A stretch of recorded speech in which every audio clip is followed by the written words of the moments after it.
Tonight's matchup has all the ingredients of a blockbuster. Enter in two programs who have spent time inside the top 25 this season, hailing from the heart of North Carolina. These teams are not just playing for non-conference pride, they're battling to build momentum as we enter the final full month of the regular season. The Duke Blue Devils come into town to go head-to-head with the Elon Phoenix. Hello and welcome. I'm Chase Strasser along with my partner, Max Wallace. If you're new around here, welcome to NCAA Soccer on FloFC, presented by the best in the business, Elon Sports Vision.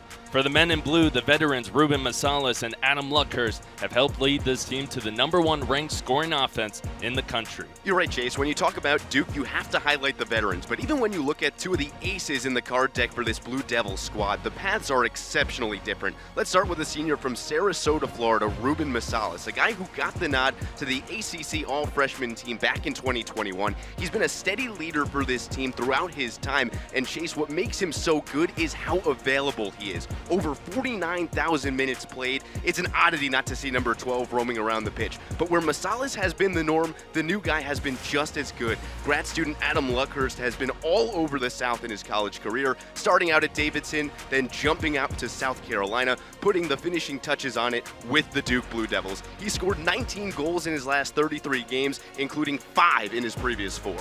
For Elon, some guys fly under the radar. These guys fly and have snuck under the radar as unsung heroes for the Maroon and Gold, Sumner Nenninger and Petro Klisch. You're right, Chase. When Petro Klisch might fly under the radar, he lifts off to get up over the goalpost. You might want to check number 9 for rocket boosters in those cleats after the goal he pieced up on Saturday. But in all seriousness, you're right. Both of these guys are going to need to be more than impactful tonight. They're going to need to be the difference makers. When you play a Power 5 school, you need to get creative and have the unsung heroes step up. Nenninger in the backline as a redshirt sophomore, arguably the hardest test of his college career up until this point, while Klisch back up front, he's going to need to pull from the magician's hat yet again this evening if the Phoenix want to pick up the top 10 upset.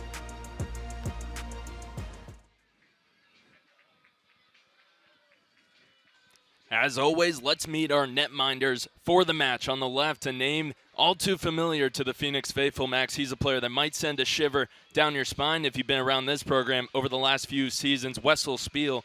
And then, of course, for the Maroon and Gold, wearing the black and gold is Tomas Wroblewski. He might need to change his name to Clark Kent after the Superman save we saw on Saturday night. Let's talk about the guy who's dressed like he's impersonating a can of Monster on the left, Wessel Spiel. It's impossible to mention the 6'7 giant in net without mentioning his success in the CAA. 227 saves, 25 career shutouts, and 2 CAA championships under his belt. Oh, by the way, against the very team he's playing against tonight with the Hofstra Pride. And on the other side, you mentioned it, Tomas Wroblewski. I'm surprised they still have not given him a cape. You're absolutely right. Elon would be 3 points poorer if it wasn't for number 1 in net on Saturday. Some of the saves he made in those last 5 minutes were just out of this world. And what strikes me the most is how composed that defense stayed throughout the course of those 5 minutes. It was tense in here at Rudd Field, and at the end of it, Elon got the win, a much-needed one. They drop out of the rankings this past week, but they're trying to make a top 10 upset tonight at home. Let's meet our coaches, starting with the visiting Blue Devils. At the helm is Coach K. Maybe not the one you were expecting. Head coach John Kerr, in his 17th season, has helped build this Duke program into a perennial threat to any team's tournament run. I mean, when you're talking about a guy who's got a career coaching record of over 230 wins, a career record at Duke of over 150 wins, and when you look at this guy's family tree, not only does he have 2 of his sons playing here, he's got his daughter playing across seas in Italy. He's known to success in the coach's box. He's known to success in the playing field, too. He's a guy who can do it all on both sides of the ball. The leader of the Maroon and Gold, Mark Reeves, the man who has helped guide this team to an impressive 8-2-1 start in his 8th season as the head coach. And Mark Reeves has got to be so pleased after the outing they had on Saturday, not only to get the all-important 3 points against a conference foe, but to turn around on that 2-game losing streak and to come back tonight with the momentum. Tapped up the sideline and sent out of bounds for the first goal kick of the night. Big conversation for these two teams tonight, Max, is the formations they're running. A little bit of change for the Phoenix. Yeah, they're shuffling the deck of cards. We already mentioned Petro Klisch up front with Victor Stromston, but then our other player to watch playing on the back line. This is a big test for both of those two guys, not only up front with Klisch getting some valuable minutes, but that backline's got to be tight all night as well. Big use of the noggin by Charlie Kitch. Gets the sideline hyped. A lot of pressure from this Duke front line to kick things off. This is a team that's hungry for a win after going up 2-0 to SMU before letting them get two to finish with a tie in their last outing. Duke running the 3-5-2 formation. Elon secures the turnover in front of the Redfield bench. Now it's Victor Stromson streaking down the sideline. It gets knocked out. Flag points in the direction of the Phoenix. And you can tell Duke is coming out for some blood. You mentioned it, dropped the 2-goal lead in half number 2 against an ACC opponent. That's not going to sit well with any program, let alone the number 9 program in the country. They're trying to steal one here in their in-state rival, and they're coming out firing. Both teams are playing really fast through the first 2 minutes. Duke, top 10 in the country, hasn't really been able to build a winning streak yet this season, except for 2 wins in a row. One of those was against Averett. Big win for them, 14-1 in that. Played off the chest, good foot by Vatny. Petro Klisch, player to watch in the middle, scored last time out, threads the pass, and it's north of the goal. And Wessel Spiel is heated, and for good reason. I was just about to give Duke so much flowers and credit with how well they move the ball, not only offensively, but defensively. But an early miscue almost leads to the first goal of the game. Cam Manna is going to see this one in his nightmares tonight. Couldn't get it on net. Ryan Manna not able to put it on goal. And Duke will play it the other way. Both these teams familiar with fast starts, but also some comeback efforts as well. Good wing play by Sumner Nenninger. Again, a little bit of a mix-up on that back line. Elon without their fullback on the other side. August Genley suspended for a game due to accumulating 5 yellow cards, so it's the captain, Mac Nsabaha, who slides back there to fill in the gaps. Also explains a little bit of the formation change. Tomas Robluski, 2 saves in the last outing, but again, one of those saves, Max, was a highlight-worthy play. And it's shocking that he only had 2 saves with the amount of times he got his hands on the ball at the end of that game. And Elon was backpedaling for a large part of that second half. Again, both their goals to eventually come out on top were in the waning moments of the first half. They were playing defense the entirety of the second half, dealing with a lot of pressure. And I think for both of these teams, that's going to be the message and the real storyline tonight. Both of them have showed exceptional prowess on offense in spurts. We go back to that Duke game against SMU, scoring in the final minute of the first half and coming out of the gate in the second half to get their second goal. But both of these teams kind of plateau too early, it seems, and it's going to come down to a full 90 minutes tonight, I can tell you that. Duke, again, top 10 ranking. They really control their destiny down the stretch. We'll talk about their upcoming schedule later on, but only 1 away game remaining after this. Really nice pass, but unable to track it down the sideline is Julius Suber, freshman out of Kirkland, Washington.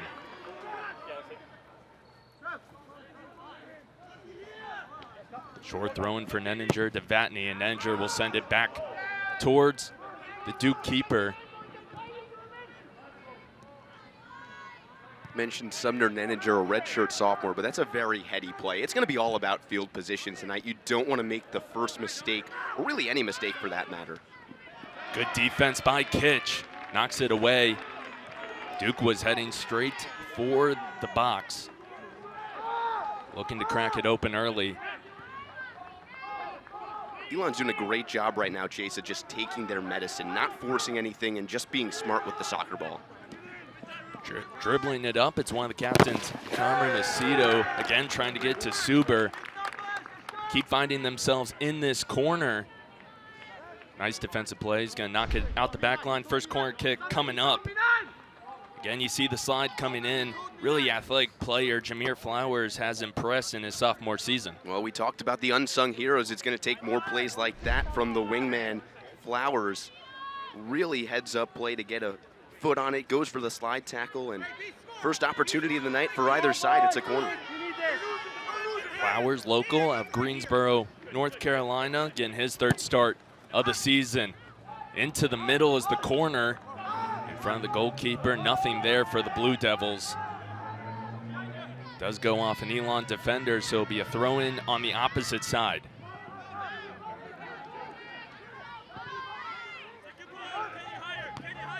Sumner Nenninger using his noggin, directs the pass away and out of danger. Keep having to reset. The Blue Devils now on the other side, just back and forth.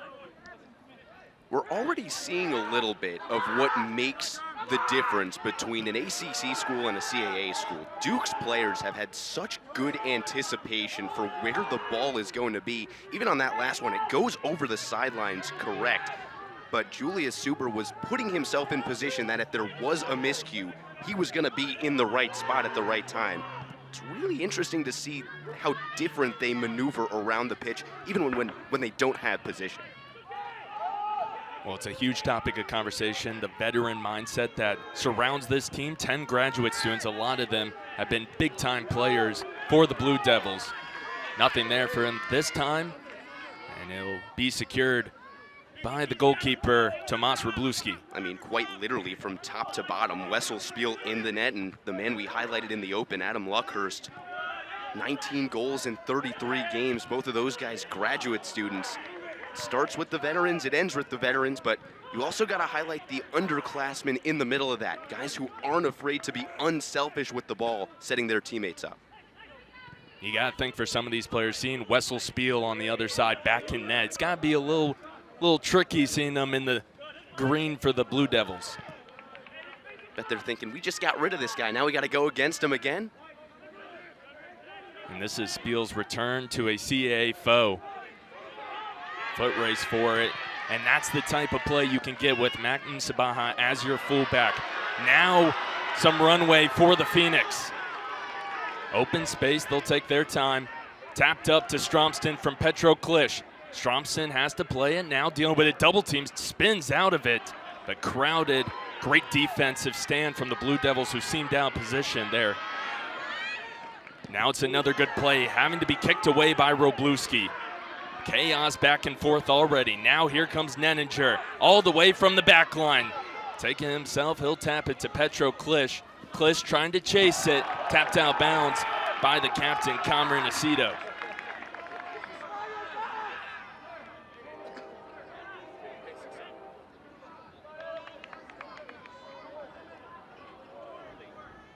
Back and forth action, I mean, barely time to catch our breath, and that's exactly what Wessel Spiel's doing on the goal box. Just feels like both of these two teams are coming out trying to find that first goal, get themselves that 1-0 cushion. And if there's one thing you're noticing so far, it's how athletic this midfield has been for Duke.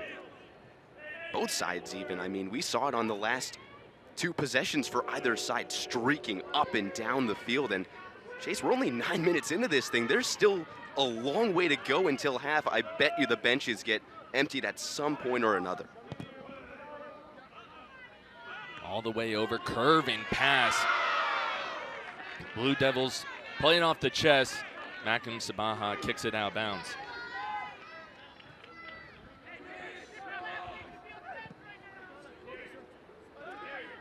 Cameron Aceto, he's been active, even playing out of the back line. He'll cross it to the corner. No one really there for Duke. Ryan Manna playing it all the way to the corner. He'll just let it roll out of bounds.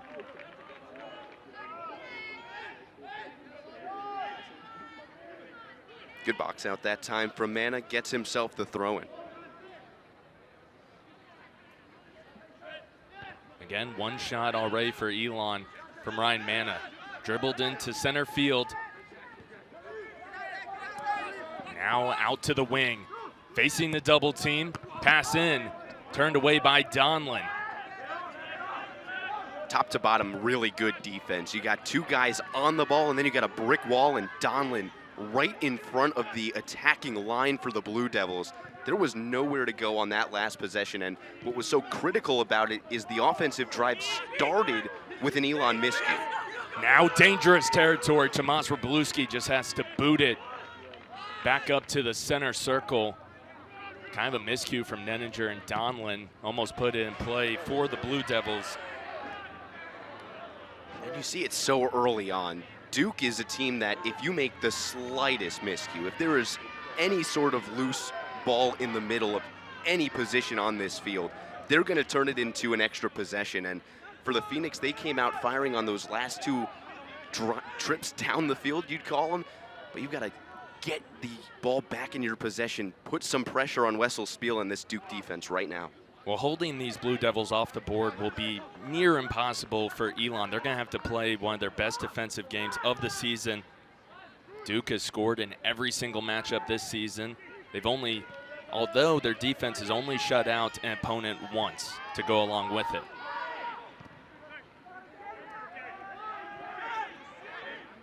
Trevor Burns to Aceto. Aceto back to Burns. Burns marked by Muchetti, having to reverse field and send back to the midline. And Elon's yet to take a gamble on defense, and it's really worked out in their favor. That time, Muchetti with some really good face guarding, kept it in front of him the entire time. Really nice kick to send it all the way over. Wroblewski diving to make the grab. Watch Aceto from this side. That was a beautiful kick over to set up his teammate, but Wroblewski making sure nothing can come of it. You know what? I might head to the Maker Hub and manually craft him a cape after this game, because he has just been so unbelievable in the last 3 halves of soccer. The saves that he has made coming out of the box, just the anticipation has been so good from number 1.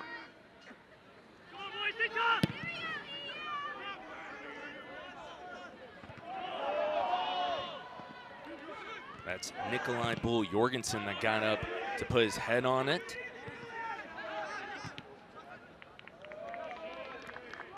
Ends up back with Spiel, and Duke will restart from the back line.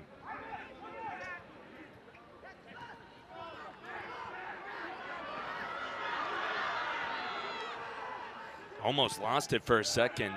Again, Bull Jorgensen. Victor Stromston trying to pass it over, doesn't get the look he wants. Turns it over, but that was almost an open one-on-one opportunity for the Phoenix. Mentioned the magic hat Petro Klisch had in the last game, tries to use the bag of tricks this time, and it almost worked. Well, what we're seeing is just a lot more pressure from Elon early on. Nakim Sabaha tracking down Drew Kerr. Out the back line, it'll be goal kick for Wroblewski. You mentioned it earlier, Drew Kerr, son of John Kerr. Not the only Kerr on the roster.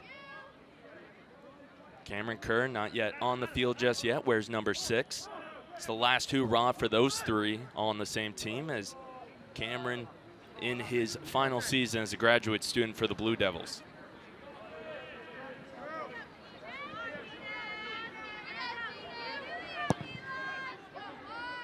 Long boot from Wroblewski, trying to find Flowers. Flowers stops it from going out of bounds, but Duke ends up with it again. They've really been possessing the ball so far, Max. And I can't wait to see what the time of possession is for this first half. Still a long way to go, but you're right. It feels like it's the opposite of what we saw on Saturday, that the Phoenix were the ones in command of the Tribe. This time it's the Devils in front of the Phoenix all night long. Ulfer Bjornsson trying to find Suber again on that wing. Duke's offense, although they've been in control, it feels like for most of this one, yet to record a shot just yet. And that's a big shout to the Elon wingbacks. I mean, they have done so well double teaming, and they've done so well containing those one-on-ones down the side, and that's even without August Ginley in this game. Remember, got that 5th yellow card on Saturday. Sumner Nenninger takes it himself once again.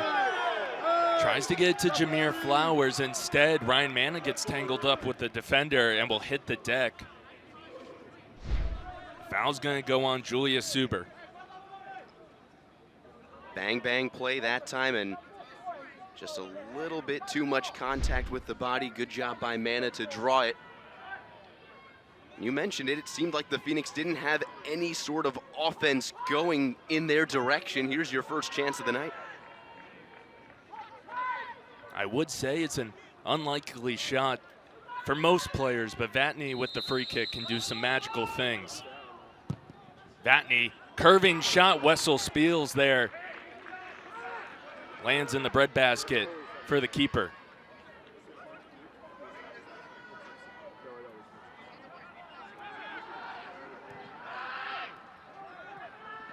As we mentioned earlier for Spiel, 25 career shutouts with Hofstra.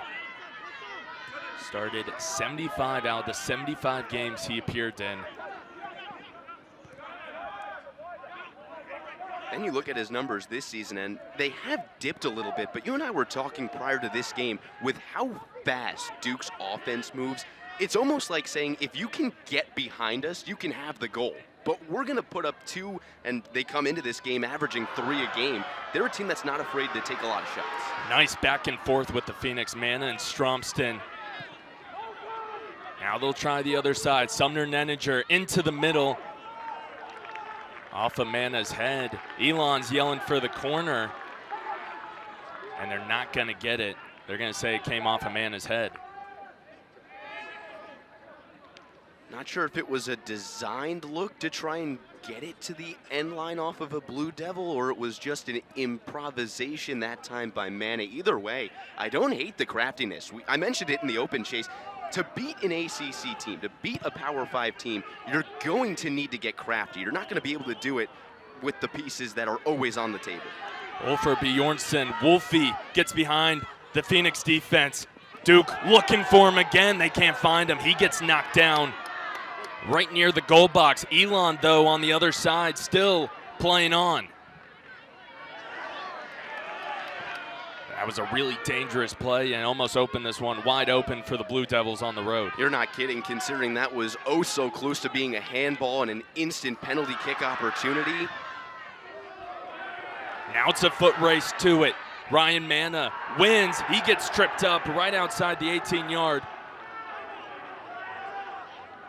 And it's going to be a goal kick, it looks like. Ryan Mana still down. Well, back and forth we go. That's as close to a handball as you can get, but good job on Elon playing through it, and it almost leads to a free kick down in the 18 box of their own. Mana tries to draw his second foul, but it goes over the end line, and it will be a corner kick coming up. Elon started to walk it back. Now the lineup for the corner. Mana finally gets up.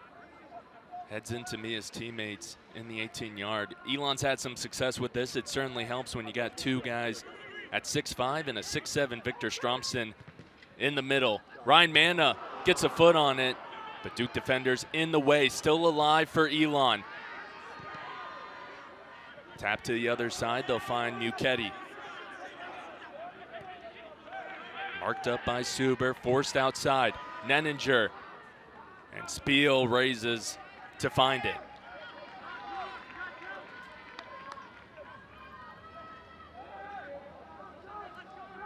They're giving Wessel Spiel things to look at. Couple of corner kicks, the Scott Vatney free kick that wound up in the keeper's arms, giving him something to think about, but nothing, Chase, has been extremely difficult just yet. I gotta think they'd like to tighten up the offensive chances if they can, especially with the first half over. Wings didn't work. They'll try through the middle. Colton Pleasant finds Luckhurst. Luckhurst crossing in front of the cage. Doesn't see anything he likes. Gives it up to Hott. Now they'll try the other side. Burns looking towards the middle, nothing there, turned away by Elon. This is some great defense. I mean, Duke just went right at the teeth of the white jerseys that time, and it was all improv to get back in position. Hats off to Scott Vatney, too, was a threat right in the middle of the field. Did not let any gap space come about to go to the box. Instead, they had to go back around and play into the Elon defense. Really good adjustment that time. Elon will take their time with the throw-in. Finally comes from Msabaha off Victor Stromston and right back to the Blue Devils.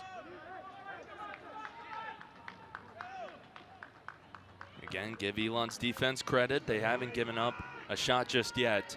Elon putting up 3 with 2 on goal. You have to think, too, playing a different formation than they're used to in the 2-4-4.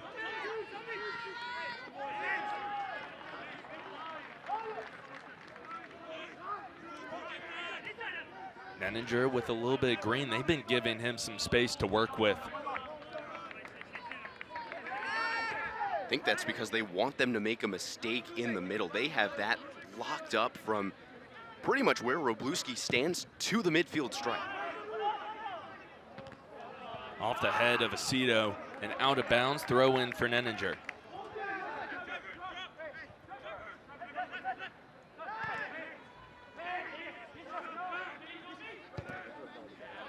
terms of series history,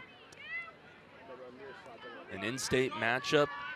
When you think of in-state rivalries and the Duke Blue Devils, Elon Phoenix, that's the first one that comes to mind. In terms of the series history, 21st meeting all time. Duke leads 15 wins, 2 losses, 3 ties. The last Elon win back in 2019 on this field. Also beat another in-state rival, UNC, on this field 2 years ago. But Duke has taken home the last 3. Last year, Elon went on the road, lost 3-0.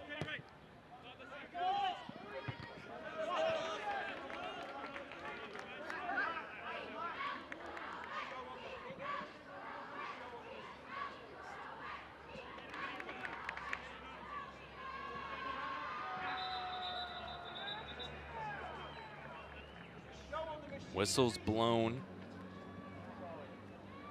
Stoppage. The scoreboard is not working. The clock is right on our end, 22 minutes, 41 seconds.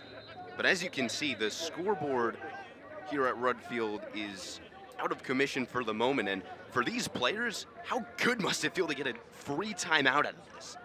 A little bit of break and a little bit of water. They are going to continue play with the scoreboard down. They'll just go off what we have up here, and it won't be on the big screen. First whistle blown on Elon. It'll go against Sumner Nenninger. That's going to set up a Duke free kick from deep.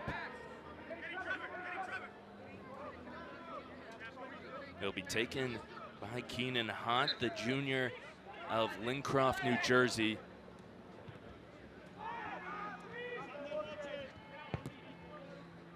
And we talk a lot about Sumner Nenninger. We've talked about the absence of August Ginley. Those two together, even though they play on opposite sides of the field, it feels like they feed off of each other. Great reason for their combined success this season, both taking on increased roles as the starting fullbacks. Cross. Header. Luckhurst in center field, turned away. Jack Donlin got in the way. A little bit of slippage, Petro Klisch capitalizes. He's got Victor Stromson in front of him, but he's facing a double team and he'll get taken away. Trevor Burns, he gets it back somehow. Petro Klisch.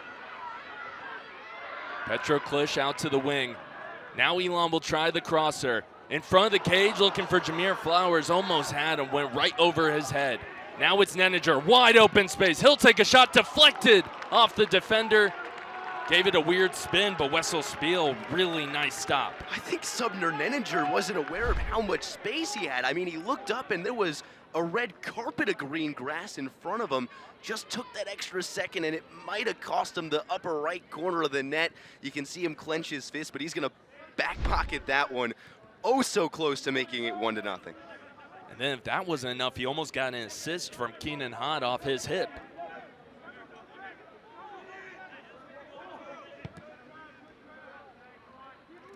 Again, our two players to watch. Nenninger's coming up with big plays. Petro Klisch had the takeaway on the other end. And that's his game. He pressures these backline defenders. You're going to see him go from sideline to sideline. Nice play, Jameer Flowers already has made a play just like that. closer to the baseline. It's not only his game, it's the game plan for tonight. Talk time and time again. You're so used to seeing number 8 show up on the scorecard, Scott Votny. Tonight, it's just not going to be that way. They're going to try and limit him in any way they can. You're going to have to go outside to Nenninger, to Klisch, find other ways to score. Looking for it in the middle. It's off the foot of an Elon defender, so he'll start up top for the Duke Blue Devils.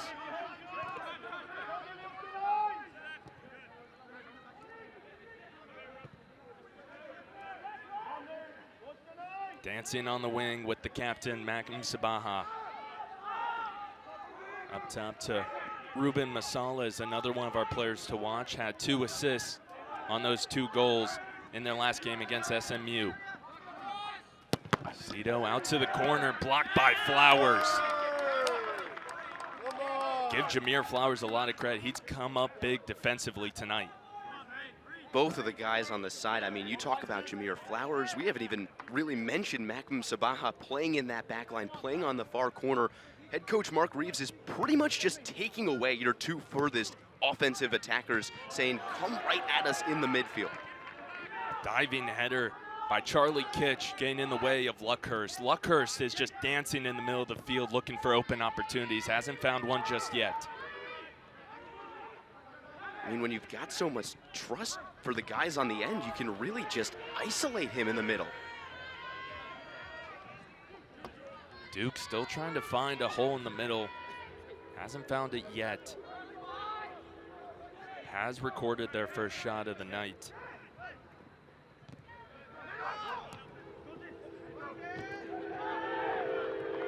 Petro Klisch, again coming up big, this time on the defensive side of things. Kitch tapped up to Stromston, not able to get to him this time. Really like that idea, though, the concept of going sideline to sideline across the midfield in the air. From one goalkeeper to the other, back and forth we go.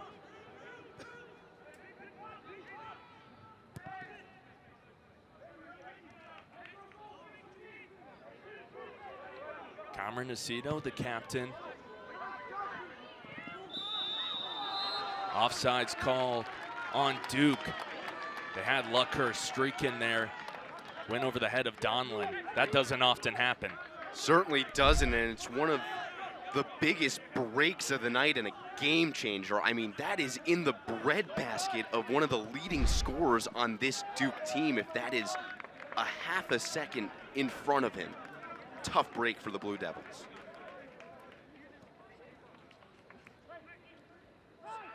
Something different I'm seeing as well with the formation changes. A lot of the times Elon will try to send it up the wing, up high for their wingers to meet, but since they're starting back a little further, it's taking them more time to get there, and the timing's just a little bit off for this Elon offense. It does seem like that. It also, to me, seems like when they have been on offense, maybe not in the last 5 minutes, but especially at the start of this game, they let the game speed them up. They weren't playing that Elon offense that we had really come to know in that William & Mary game on Saturday, and this entire season. It's only been the last handful of offensive trips down their side of the field that they've allowed themselves to relax, get into their formation, and make a quality play on the ball. Vatney almost found Stromston in the middle. Back to Cameron Aceto. Aceto, 2022 ACC Freshman of the Year. He started 44 out of 44 career games, make it 45 tonight.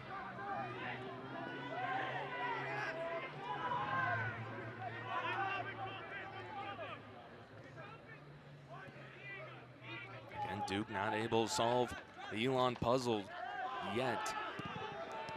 Sabaha trying to track it down. He eventually does. Popped right into the air. It'll be recovered by Ruben Masala, the other captain for the Blue Devils. Both wear the neon green captain's armbands.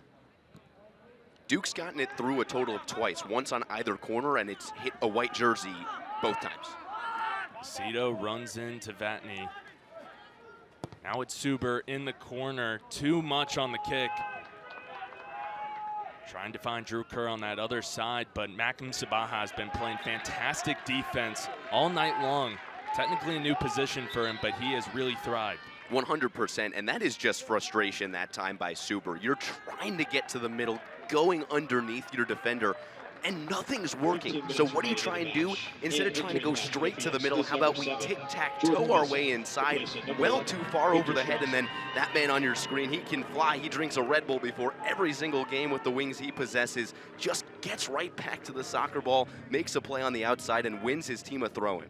Our first substitution of the night, Jordan Wilson entering as a forward for Victor Stromston. So it'll be Wilson and Klisch up top for Elon. Throwing for Sabaha, redirected to the middle of the field. Now Jordan Wilson, you talk about open space, here he goes. Trying to cut it to the middle, now has two defenders in front of him. Dancing to the center, and Max, I hear your sigh over there. A little bit of a missed opportunity for the sophomore out of the Bahamas. And we talked about it, the game of offense, the game has just gotten away from them. Time has sped them up, and that's a perfect example of it. If Wilson just takes a minute, catches his breath, he's got, I believe it was Petro Klisch just streaking right up the middle. Had him just play it back, get a quality possession. Nonetheless, this entire game, win, loss, or tie for both of these two schools, it'll teach them a lot about their teams going forward, especially the schedules and conference matchups coming up. On your screen, the third captain for Duke, Luke Thomas, had a goal and an assist the last time these two teams met a year ago. The other substitution was Cameron Kerr, the second son of head coach John Kerr. Throwing from manager to Vatney. Vatney all the way over to Sabaha. Now it's Ryan Manna on the wing. Manna again dealing with a double team, gets out of it. Now long try from Sabaha. Off the head of Elon. Now here's a really nice play by Drew Kerr. Drew Kerr slows down, gets it up to his brother. Now popped into the middle. Bjornsson tries it way wide left, not the placement he wanted. Well, we talk about how the game has sped Elon up. Let's talk about the speed of Elon. Sumner Nenninger goes for the gamble, gets all the way down to the 18-yard box, and instead of sulking that he missed the rebound opportunity, puts his head down, hightails it back up the sideline, and really caused that offensive opportunity to just unwind from underneath it. What a job by our player to watch. They'll set up a goal kick for Robluski. Again, shot off target by Ulfer Bjornsson. Goes by Wolfie.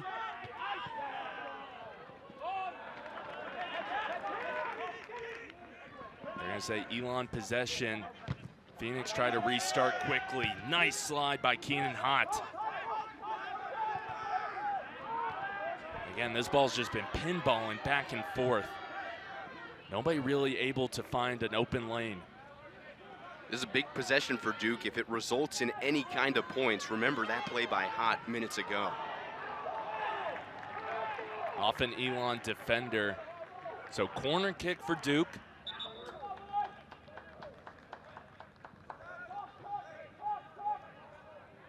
Second one of the night for the visiting Blue Devils. About 30 miles separate these two schools. 11 minutes left to play. It's an interesting dynamic. Not having the scoreboard on, the players don't necessarily know how much time remains. Nenninger gets in front of Luckhurst. Luckhurst, always a player to watch, leads this team in points and goals. He's scored goals in their last 3 attempts with ranked opponents, and they'll get a few more ranked opponents on the schedule later on. Mention a guy like Adam Luckhurst, here, there, and everywhere. 3 goals at Davidson, 44 games at South Carolina, a guy who in high school, team MVP, always so good when on the soccer pitch.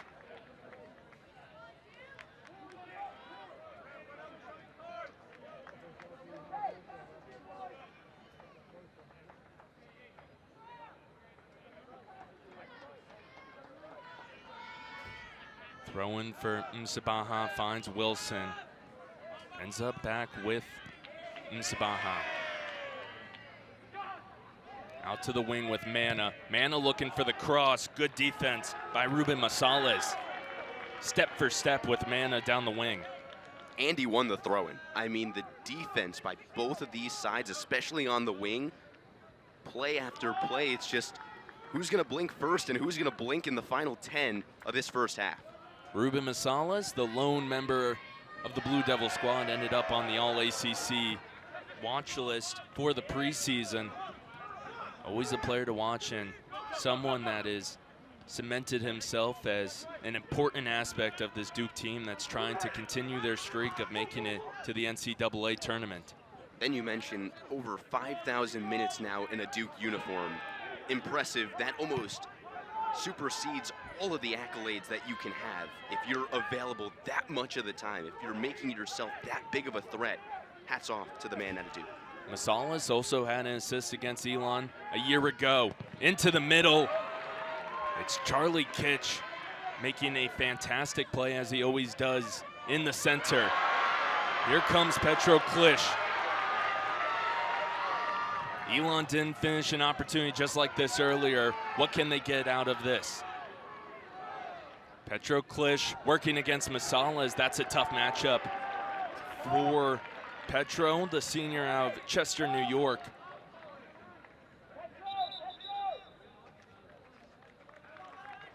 And he's going to get subbed off here, it would appear, and hands on the head, rightfully so. He gave it his all down the field, trying to hype up this team, this crowd, as you see. And he's getting the Petro chance as he jogs it on off.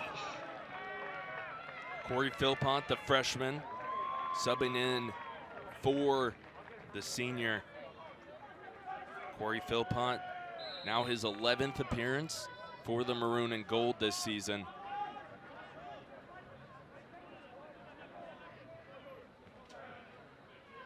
Nothing really there on the throw-in. Magnum Sabaha gets tied up with Cameron Kerr. Whistle will get some groans from the stands. We'll see it on the replay here, Max. Let's take a look. I mean, Mac gets a little bit too handsy with him. Player hits the deck, 6-on-6 action, and every time that's going to get called.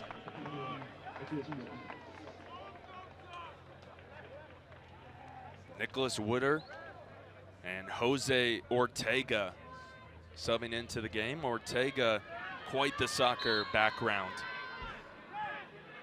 Father played soccer at Georgetown, sister at Northeastern, grandfather for the Guatemalan national team, and just for a sprinkle on top, the uncle competed in the 2000 Summer Olympics in the 4x100.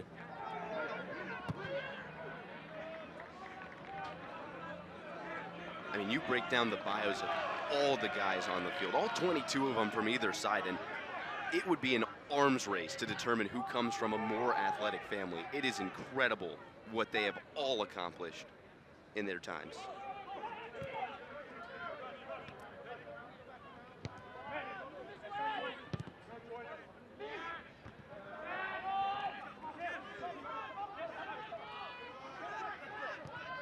Carmuchetti couldn't hold on to it.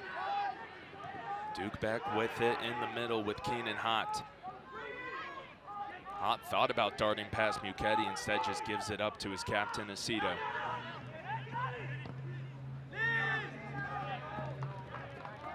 Looking for Luke Thomas on the outside, but nothing really there.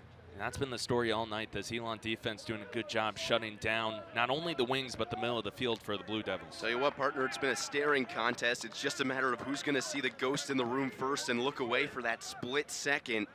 Right now, give the advantage to Duke by just oh so slim. Phoenix have had the chances, they've had the possession.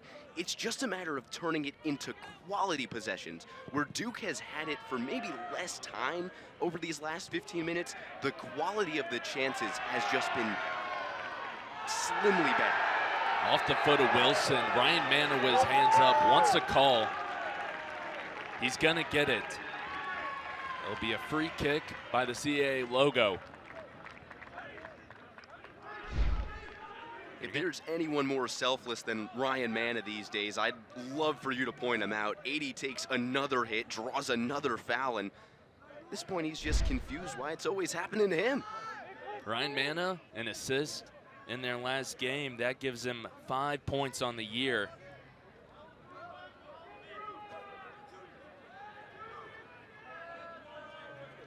So set up the long free kick, and who else to take it?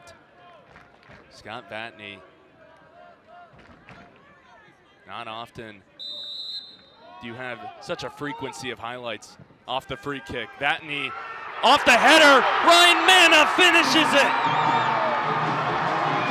Scott Vatney the assist. Ryan Manna strikes first.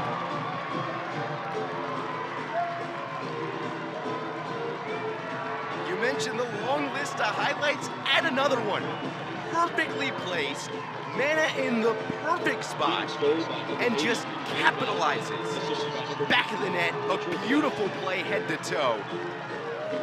And a big-time 1-0 lead for the home team. Well, you want to know how good Vatney is at the free kick. Sometimes you think that one's going all the way in. You don't see Ryan Manna streaking in front of the goal, off the noggin and in the back of the net. Watch it on the replay, right there. I mean, it was like skipping a stone across a pond. It just grazed right off the top. Unbelievable job. Duke player up and limping. It's Ulfur Bjornsson. He comes closer to the sideline. He will stay on the field. Long kick by Aceto. But how big is that max for Elon to strike? It seems like the final few minutes of the first half has really been where Elon comes alive these last couple games. And it again comes on a set piece, but as important as the goal was, these next 4 minutes are going to be as important, if not more. You need to keep this game 1-0, take that momentum into the half, and then regroup in for half number 2. Duke's gonna throw a lot at you in these next 4 minutes, almost like it's the end of the game. You just gotta stay composed, not make a mistake, and dwindle this clock down all the way to zeros. Well, as good as Elon has been in the final couple minutes of the first half, in their last game against SMU, Duke scored with about 42 left in the first period of play. But now Elon back on the attack. Ryan Manna with the throw-in. And how about Ryan Manna drawing the foul on the sideline and then immediately capitalizing off the free kick? What's the old expression, the fruits of our labor? That's what Ryan Manna was able to possess right there. I was going with that or ball don't lie. Now the long kick north of the goal from Muketti. Set up by Flowers. Muketti just couldn't get the right placement on it. 3 minutes left to play in the first half. Elon with a 1-0 lead. And keep the streak alive in terms of Duke. Only one shutout on the year, and that will stay true. But this offense, there's a reason they're the #1 offense in the country. They've been able to answer on multiple occasions. Here come the Blue Devils, played nicely.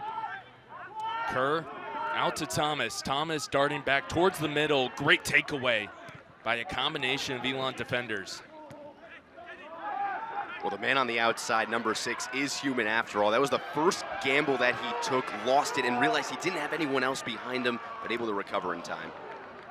Flowers, great pass, just no one there to receive it. And it's interesting just how much open space Elon's been able to work with. But when the going gets tough, this Duke backline has answered the call.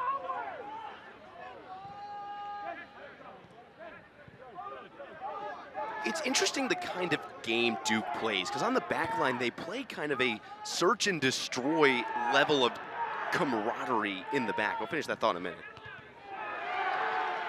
Try from outside the 18-yard box, no good. Duke still with it. Now up top. And now closer towards the center circle. They'll try the other side with Aceto.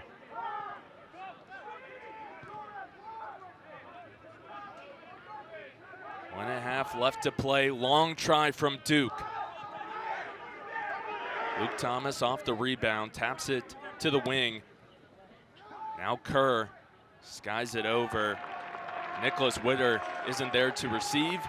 Out of bounds and finger points in the direction of Elon with a minute left to play in the first half. Another really good defensive stand from the Phoenix, but back to the thought of the Blue Devils. They play a kind of defense where if you're going to out-pursue them, if you're going to blow right past the back line, you're most likely going to end up one-on-one with the goalie. And we've seen that a few times this year. Here might be a chance as well. How about that from Scott Vatney? Now, almost a picture-perfect pass, but even better defense. Luke Thomas, end-to-end, makes the big play.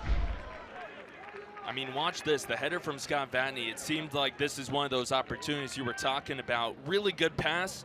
Luke Thomas is right there defensively. Oh, did they need that? I mean, if Duke goes down 2-0, going to halftime with a taste of their own medicine, oh, bad luck.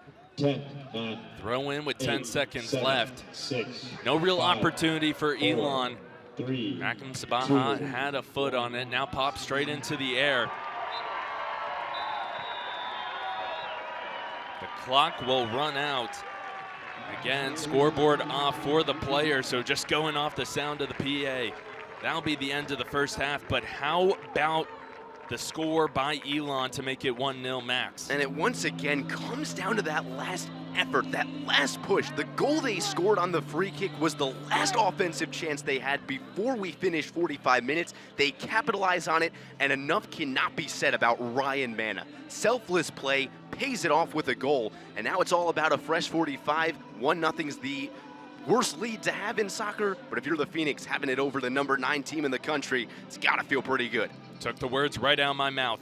Elon right now leading 1-0 against a top 10 team in the country. They get 6 shots in the first half. They put 4 on net, and 1 gets right where it needs to be. Who else creating the offense but Scott Vatney, and who else putting it away but Ryan Manna in the 41st minute. How about these first half Elon Phoenix? We'll see if they can answer in the second. Again, trying to get the upset on home territory. We'll be back with you with second half action on FloFC presented by Elon Sports Vision.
Triad. We see you driving by us every day, whether off to work or ready to play, heading over to a beautiful park, just in time for a fun family walk, or windows open, zipping around for quick bite with friends right downtown. Your Toyota takes you most everywhere, and we ensure you get there with the utmost of care. Oh, Triad, we sure love you dearly. Yours, most sincerely, Cox Toyota. Before you buy, give Cox a try.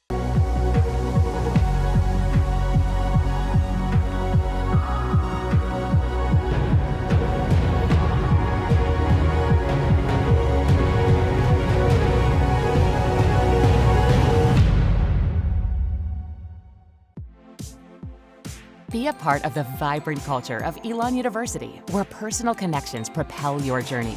At Elon, potential is mentored into purpose, engagement, and influential leadership. Education transcends the classroom, driven by immersive experiences and hands-on opportunities. Dive in from day one to explore your passions and graduate as a leader ready to make a difference. Are you ready to begin your journey? Discover the possibilities at elon.edu.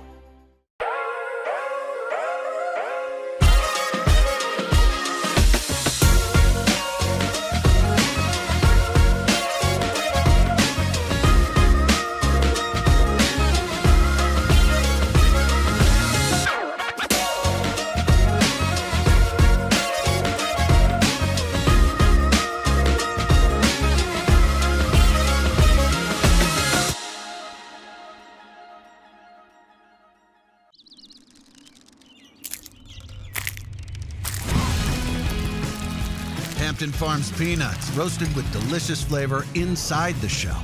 Available in salted, unsalted, and Cajun hot in the produce section of a grocery store near you. Shell yeah. Just outside of Charlotte and 100 miles southwest of Rhodes Stadium is the unique day-to-day office of a former football player and Elon Phoenix. But instead of running routes and blocking defenders, Donovan Williams has a new skill set to add to his playbook. So NASCAR was, if I'm being honest, was not on my radar at all. Growing up, I had a couple video games, knew who the big names were, like Jeff Gordon, Jimmy Johnson, all those guys. And then, here I stand actually on a pit crew. While NASCAR and football don't share many similarities, one common denominator for Williams was the opportunity to translate his previous leadership qualities to the track. I was a captain at UConn, a captain at Elon as well. And I always prided myself on being a good teammate and someone that people could depend on. And I bring those same qualities out here. I learn from the guys, the older guys, even the younger guys, and I try to give back where I can as well. A strong leader, both on the track and on the field, Williams acknowledges the impact one person had on his mindset and got him to where he is today. I was in 8th grade, just joking off, and my 8th grade teacher, Miss Catlett, she told me, to whom much is given, much is required. And, that always stuck with me because I've been blessed with, some good athletic ability that's taken me places and opened doors for me, scholarships and, all kinds of stuff. Fast forward into his collegiate days, Williams recognizes the importance and his appreciation of his time playing for Elon. I really enjoyed my time playing under Trish and my time at Elon. I'd say those were some of the, greatest people, like just human beings I've met, whether it was teammates or coaches. It was definitely a more family-oriented environment. And, Trish was going to shoot it straight, right? He wasn't going to always tell you what you wanted to hear. He was going to be honest with you, whether that was, holding me accountable as a grad senior, on the team. Like, I can't fumble here. I need to catch this ball. I need to make this play. I need to make this correct call. So you take that and you translate it here. It's the same thing. Did you handle everything you needed to handle? Did you take care of your equipment? Were you on time to your meetings? Are you being a good teammate? Are you leading where you can? And are you performing? Because at the end of the day, if you don't perform, it's just not a good thing. So the transition isn't always smooth from one sport to another, needing repetition and to respect the process. But for Williams, this was fully engulfing himself in the environment he found himself in, even if that meant long hours in the film room. And one thing that someone told me here early was just embrace the suck. Like, you're going to suck at this because you don't grow up practicing this, right? I think when I sit down and I watch film, I try to hone in on what I can do better each stop, right? Like, how's my technique here? Can I be quicker off the handle to the tire? Was my grab smooth? As long as everything's smooth and explosive, I'm pretty pretty happy with the results. And how consistent can you be and how clean can you be consistently? That's what's most important. But don't get it twisted. The adrenaline rush has not left Williams' agenda, and the game day vibes are still playing a role in his life each time he hits the track.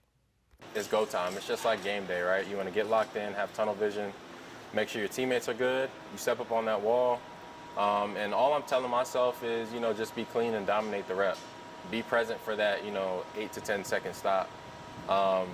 And just make sure your technique is good. Trust your technique, trust your instincts, and, turn your brain off so you can just perform and go out there and compete. The biggest accomplishment of Williams' young career was being a part of NASCAR and Hendrick Motorsports' Garage 56 program, with their historic completion of the 24-hour race at Le Mans. For the former tight end, this was the moment in which he knew he made it. It was a big confidence booster for me. Last year was my first year in the sport. A lot of things were new. Like I said, it's foreign movements. Like I'm an athlete. I've been an athlete my entire life, but NASCAR is it's not a stick and ball sport. So, you're picking up tires, you're jacking the car, you're doing things you're not used to. Although young, Williams has big aspirations for his future. In each tire he jacks, in each race he works, he is truly setting himself up for a track of success. Yeah, man.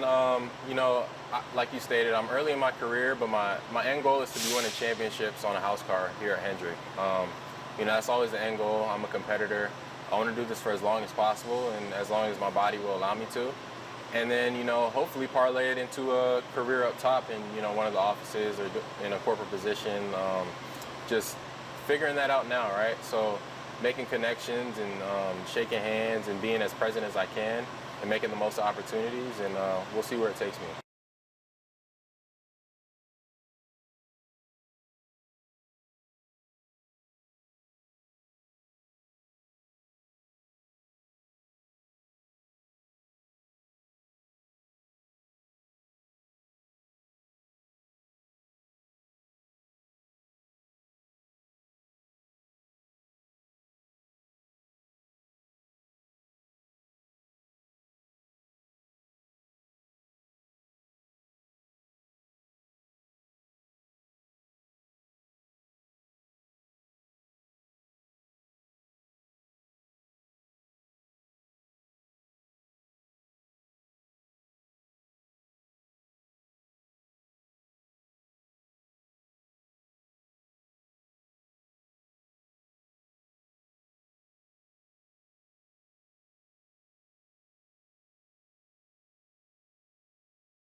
A blockbuster matchup that has lived up to the hype so far. Chase Strasser, Max Wallace alongside me. Right now, Elon leads 1-0 off the goal by Ryan Manna. Max, explain to me how that first half went, because it was back and forth until Ryan Manna put Elon in front. Well, there's two things you have to highlight about that first half from an Elon perspective. Defense, number one, and then, of course, Ryan Manna being number two. Look at the wingbacks for this Elon defense. So physical, so in front of the ball. Then you got Summer Nenninger trying to find the back of the net. Maybe took one extra step too many. Duke continued to fire, thought they got a handball early. That would have changed the game. But the resiliency, the fight and effort that this Phoenix team continues to show, left, right, and center, they're all over the place. And of course, you got to have Tomas Wroblewski flying in. Elon, it's the offense that puts them in front, but it's really been the defense that has been the difference maker, holding Duke to only 2 shots, 0 on goal Tomas Wroblewski, nothing on the stat sheet just yet, but he's done exactly what has been needed of this team. And there you see the goal, Scott Vatney off the free kick. There's not as many players that can do that just like it. He's been fantastic all season long and continues to be now with 6 goals and 6 assists on the season. We'll get you your stats in just a second here, but really the number that sticks out to you, 4 shots on goal to 0 for Duke. And the shots in general, it's been a very defensive game. Certainly has, and back to what I was saying about Duke to close out that first half. They do a great job of spacing out the defense and then contracting. It's almost like a spring if you think about it. When the ball gets down low, 3 defenders will cover up the ball and say, if you want to play this game fast, if you want to try and take us 1-on-3, you're more than welcome to try. It's not going to work out. And I think that's why on the shots we've seen on goal, I think about Summer Nenninger from just outside the box. I think about the set-piece corner opportunities that we've seen. And, of course, the goal that did find the back of the net on the free kick that went off the head of Ryan Manna. It got Duke out of their comfort zone. And that's kind of interesting to think about. You'd think a defense is much more comfortable defending the set pieces, but it shows you how good Elon is at executing on those set pieces and how good they are when they're slowed down in their rhythm and playing their game of soccer. 45 minutes down, 45 minutes left to go for Duke to respond and Elon to stay in front. At least that's what they're hoping to do the rest of the way. The state of North Carolina has established a disaster relief fund to help communities recover from catastrophic damage caused by Tropical Storm Helene. Donations made to the Disaster Relief Fund will go to nonprofits working to meet the immediate needs of storm victims, such as food, water, cleaning supplies, and other emergency supplies. All the donations made will go to disaster relief.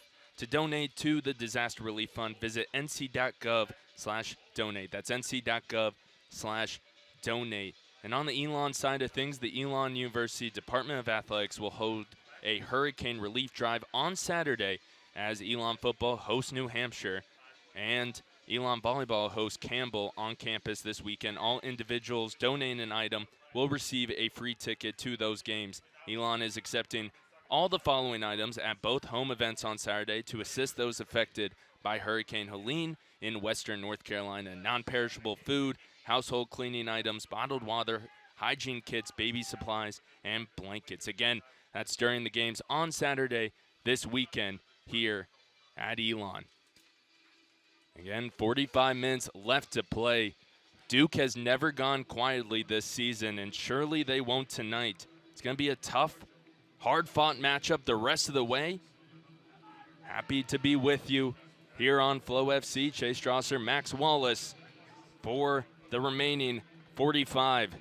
Duke will get the first touch of the second half in front of a packed home crowd that's been supportive all season long, witnessing their team get up to an 8-2-1 record, 4-1 in conference play.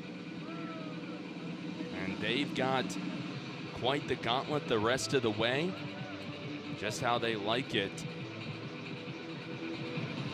Both these teams, but Duke, only one more away game. They really do control their destiny.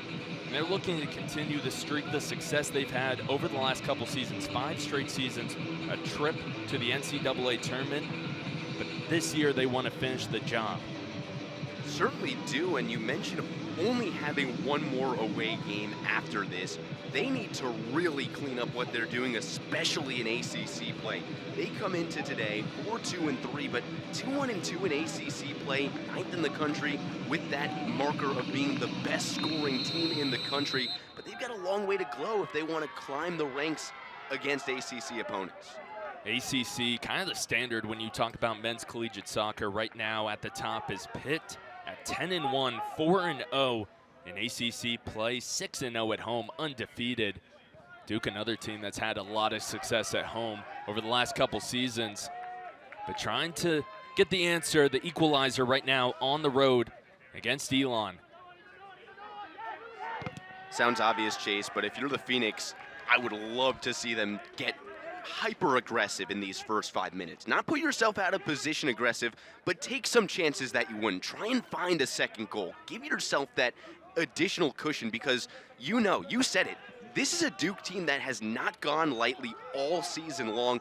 There's no way this game ends 1-0 for the Phoenix. Cameron Aceto, the captain, been handling the ball all night long. Again, good passing, just either no one's been there to receive it or it's just a tad off the mark and not quick enough to get behind an Elon backline, which has been one of the strengths of this team, even missing one of their key contributors in August Ginley. Duke dead center. Now the tap and the cross.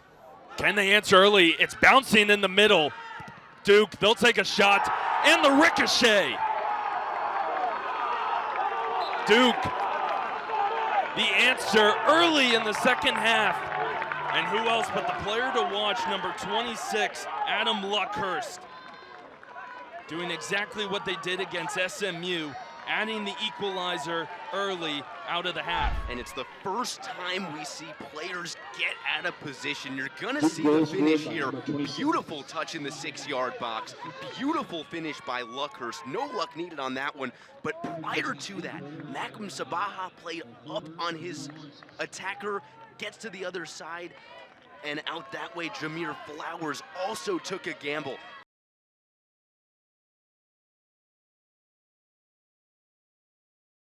And it's 1-1. You said it, this Duke team was gonna answer. I don't think anyone in this building thought it'd be that fast, but here we are all square.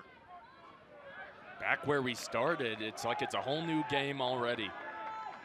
Adam Luckhurst making his 9th goal on the season, 18 points. The transfer from South Carolina has been doing wonders in his graduate season.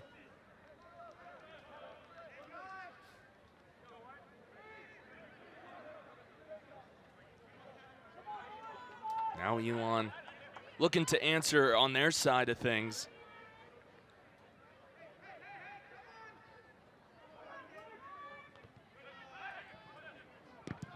The shot from Connor Muchetti weaves through traffic, but not on target, out the back line. Goal kick for Wessel Spiel. How about the change in momentum? We went from this crowd being roaring and loud to, you could hear a pin drop right now in this place.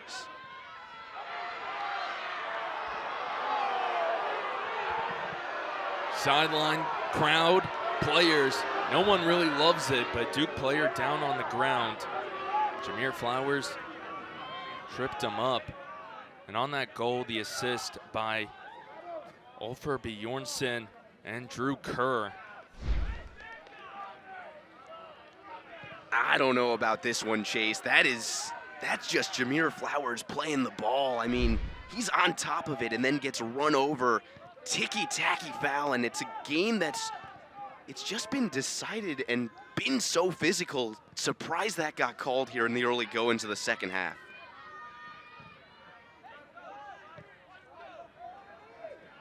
Off the foot of Bjornsson. It's a foot race for it. Good slide by Sumner Nenninger. He's done wonders on his side of things at the fullback position. Now on the far side doing the same thing. Tracks down Kerr. Number 10 had a lot of open space, a lot of green grass. Sumner Nenninger closes the gap. It is going to set up a corner kick for the Blue Devils, their 3rd of the night.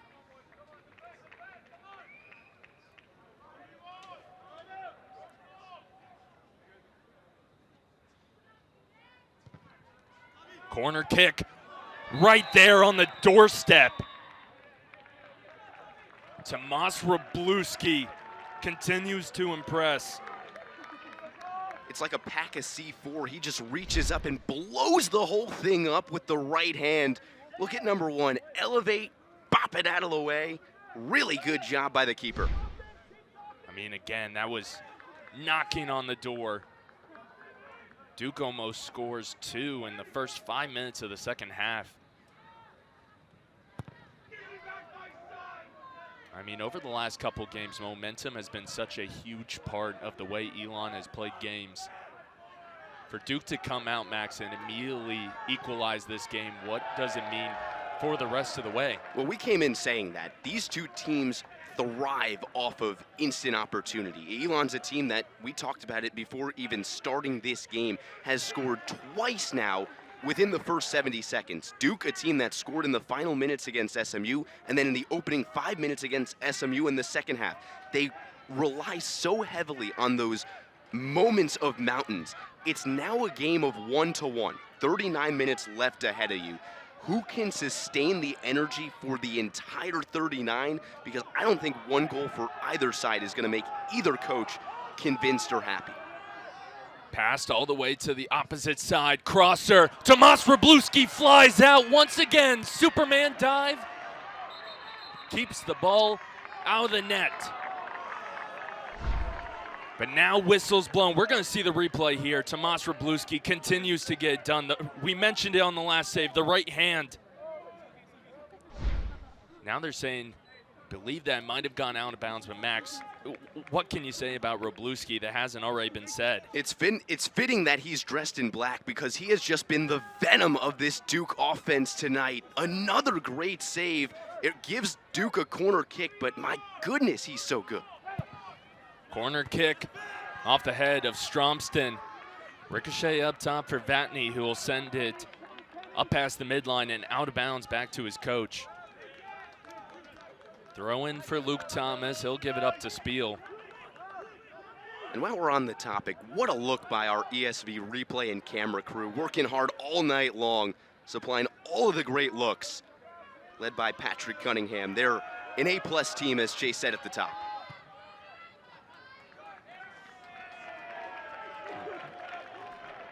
Elon throwing. Sumner Nenninger.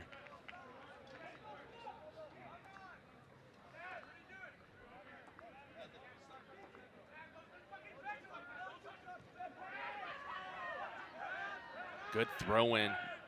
Petro Klish gets caught up with the defense though. Now trying to get it back. Late whistle once again. They'll stop the clock. Petro Klish gets tangled up, and there's our first yellow card of the night.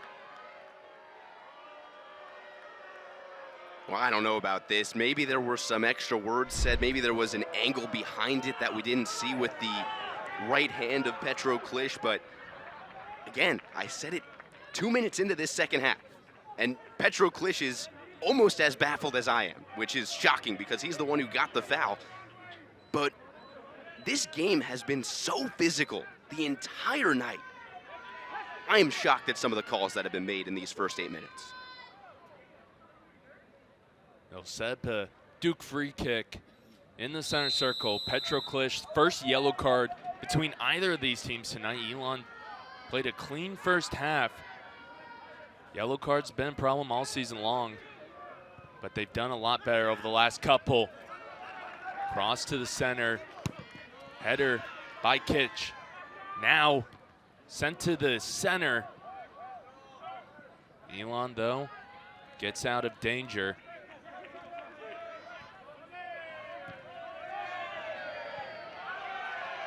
Vatney up to Stromston. Spins off the defender. Now it's a dart to the center. Ryan Manna trying to track it down along with the defender, Luke Thomas. Sabaha into Klish. Klish back out to the captain. Off-target pass. And it's back the other way for the Blue Devils. Now on the wing, wide open, is Bjornsson. Bjornsson, triple team the curve! What a play! He will get mobbed by the entire Duke sideline. A ball that curved right past 3 defenders and into the corner past Wroblewski. It's an amazing goal. It's one of the best goals that we've seen here, and it just adds to the list of them by a visiting opponent, but it goes back to the miscue in the midfield. Makim Sabaha put it just behind Scott Vatney. Duke turned it into an instant offensive opportunity. And it looked like Not even Jorgensen could believe he got that one in the back of the net. Number 9 celebrating. Duke takes the 2-1 lead, and momentum has been the game of both of these two teams' seasons. And it just continues to be with 36 minutes left here in the second half.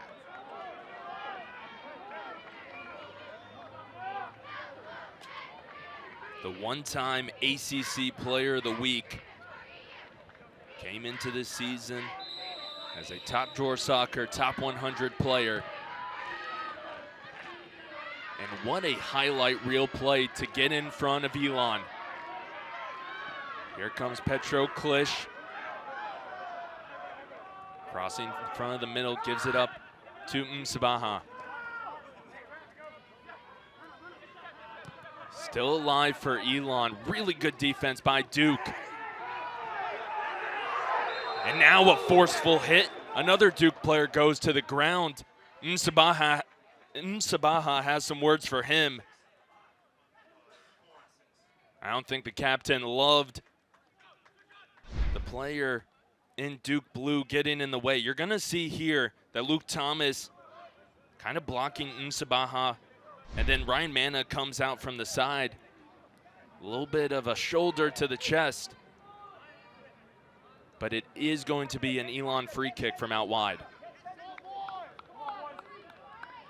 And that talk that Msabaha just had, the talk he had when the players were both on the ground, that's exactly why he's wearing that captain band. He's not afraid to go stick up for any one of the other 10 that are on this field, and he shows it right there.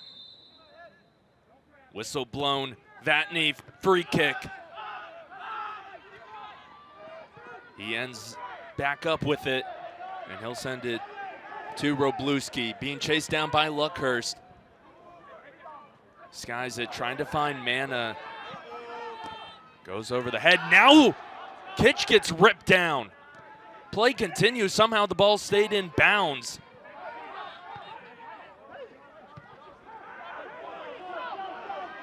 We mentioned it was a physical first half. Second half trying to outdo it. I mean, oh my goodness. Charlie Kitch, the play of the sideline, for sure. Keeps it in bounds, saves it, nearly gives the Phoenix an opportunity. But what a job by number 15. Normally on that back line, comes all the way up to the front and just pays his dues right there. Someone we haven't called out a ton tonight. That's because of how good the guys on the wing have been for this Phoenix defense. But when he's in on plays, it's normally for a positive reason. Impacts a game there. Been impactful transfer from St. John's. Elon only 2 losses on the year. One of them happened against High Point. After that game was done, Charlie Kitch stood by the gate, far side, waited for every single player to come off the field, high-fived them, including his goalkeeper, Tomas Robluski, who was talking to a coach, waited a good 10 to 20 minutes after the game had ended. That's leadership you don't often see from a sophomore, and certainly not a transfer every year. Now there's a possible trip up there. Yeah, Sumner Neninger comes out. They're going to say, though, it's Elon ball. No whistle, just knocked out of bounds. Max, the physicality of both these teams on full display. Continues to shine there. The junior defenseman really wanted a call, and now he's going to get it, but for the wrong reason, it would appear. Well, it's going to get a roar from the crowd. And a couple "you can't do that" chants as well. No card pulled. Just some conversation after the play.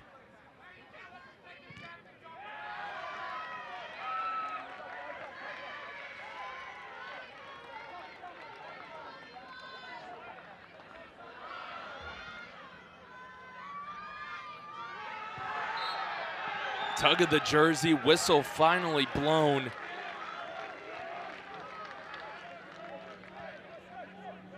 And normally they let plays like that go. I mean, Mac had the entire right side at his arsenal, and they blew it dead. Now another player hits the deck.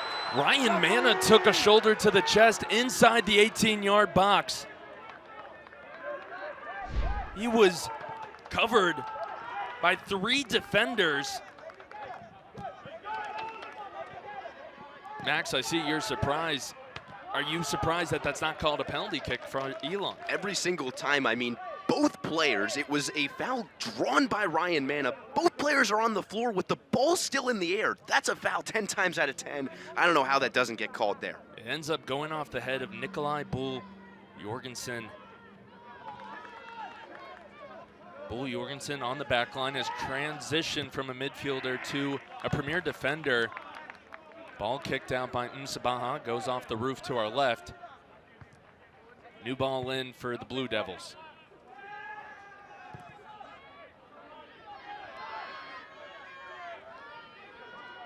Technically, as of this morning, not a top 25 matchup, but all the makings of it. Elon at the moment leading in votes, so the first team out of the top 25, according to the new polls. So number 26 versus number 9, how about it?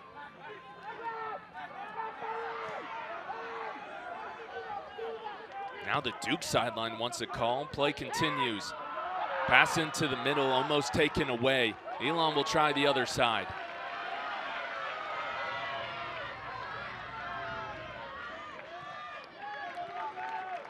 Kicked away by Kerr. Both the siblings on that far side. Now we'll get a stoppage for the clock.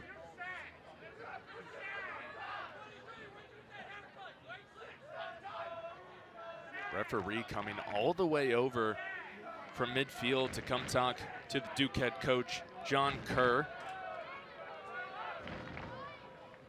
I mean, it's getting loud down there. If it's not getting picked up on our crowd mic, we can hear it clear as day from where we're situated here in the press box. Both coaches, both benches are chirping it up right now, and you can see it. It's getting physical. You said, ironically, that it's not the biggest in-state rival for either of these two schools, but you wouldn't guess the way they're playing.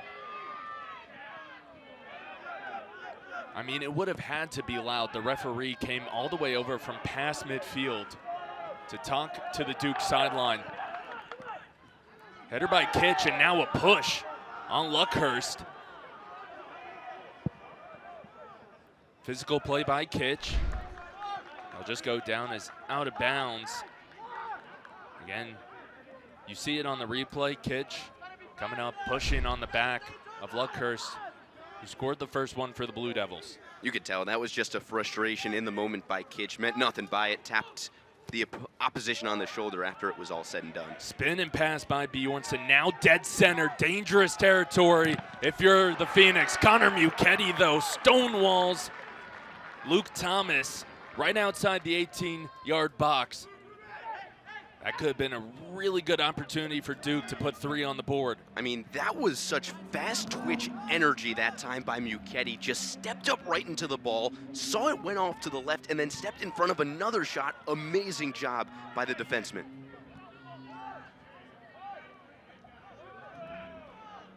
Now towards the center circle. They'll try the opposite side. One of the captains, Ruben Masalis. Received on the other end by the Elon captain, Mac Msabaha. Finds its way back up top. Now under 30 left to play. Elon started out in front 1-0, about 5 minutes left to play in the first half. Quickly Duke responded coming out of halftime. And I mean, you look at the 2 goals. One was an offensive miscue by the Phoenix that turned into an instant chance on the opposite side for the Blue Devils. The other was just fresh out of the half.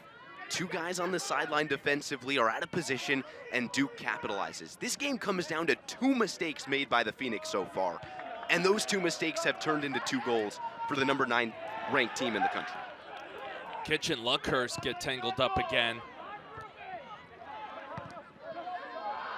Now sent the other way. Victor Stromson trying to fight for it, going against the 2 defenders. Wessel Spiel comes out. We got another whistle. This one will be offsides on Victor Stromson.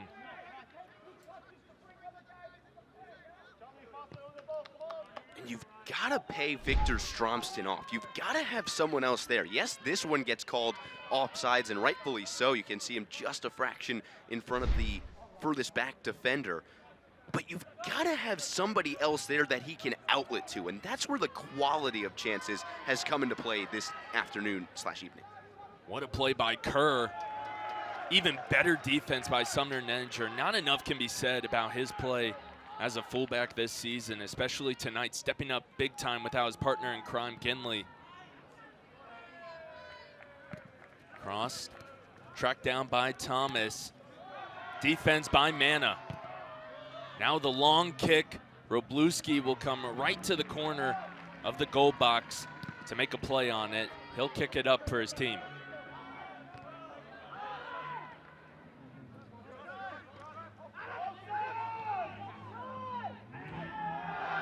Elon wants an offsides call. Muketti didn't receive the whistle right away. Frustrated as he got sent to the ground. You're going to see here, whistle doesn't come until Muketti pops up. Right there is right when the whistle's blown after his reaction. And now talking a little bit more to the ref in passing.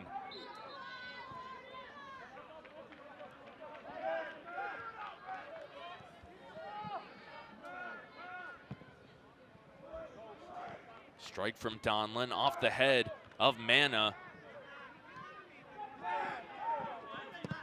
Victor Stromston blanketed by the defense. He hasn't really been able to work in center.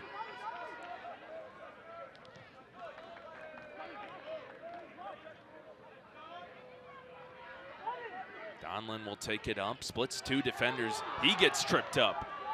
Play continues. Here comes Adam Luckhurst, already has one tonight. Slide by Kitch, but Kitch stays down. And now a big hit in the corner. Nothing there, you'll see the replay.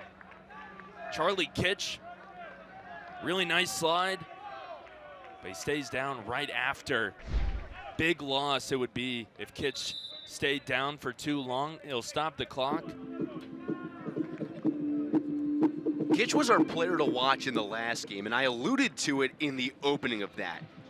He is such a double-edged, versatile piece of this Phoenix team. You see the defensive aspect of it right there as he's going to get subbed in for Carlos Levy coming up momentarily, as he's good to see him back up on his feet. But a guy who's 6'5", going step for step with one of the best scorers in the ACC offensively. And how about the end of it? Gives himself up, goes to the ground, and makes a fantastic defensive play. You mentioned the leadership that the sophomores possessed, and he's going to stay out there at least for the moment. But talk about the physicality and the play style out of the man from St. John's. Throw in for Duke. Now into the middle. Almost had Luckhurst again. It's Kitch that comes up with the defensive play. Right off of being on the ground for an extended period of time, and he stopped Luckhurst from adding his second of the night.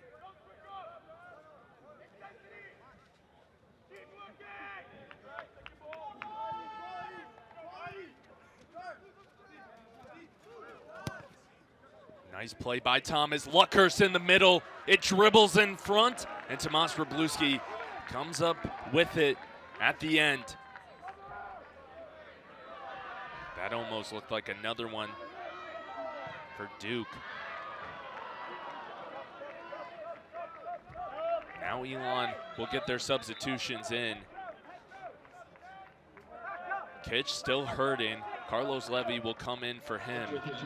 And Petro Klisch will take a seat. Enter in the freshman Corey Philpott for the second time tonight. Well, that means they're getting fresh legs, and that means they're going to start getting aggressive. 24 minutes left. I said it before, you've got to make number 11's effort pay off. You're going to double him and put 22 in. Freshman who's playing in his 11th game. It's just a matter of if he can get behind the defense for that small moment and then make them pay. Bounce over the defender. Victor Stromston had a foot on it. He loses it. Now Duke going the other way. There goes Kerr. Kerr into the middle. Thomas going against Philpott. Philpott in! Wroblewski lays down. Power off the kick. Wroblewski, brick wall in front. Great offense, but we got a guy. Wroblewski decks it, keeps it in front, and almost gets it on the freshman right in front of the box. What a play by the goalkeeper. We've seen a couple powerful kicks. That one, no different. Wroblewski lays down, makes a great save. Here's something else that's interesting, Chase. They're going to put Philpott on the wing. They're going to move Mack back into the middle of the field. That's huge. We know how dynamic the captain can be on both offense and defense. Now his pass to the far side. Nenninger's pass picked off. Duke player lays out, rolls out of bounds. Magnum Sabaha to throw it in. Now some more whistles blown. Got the carpet swept up. Out from under him did Drew Kerr. And they will bring it back, and it will be a free kick.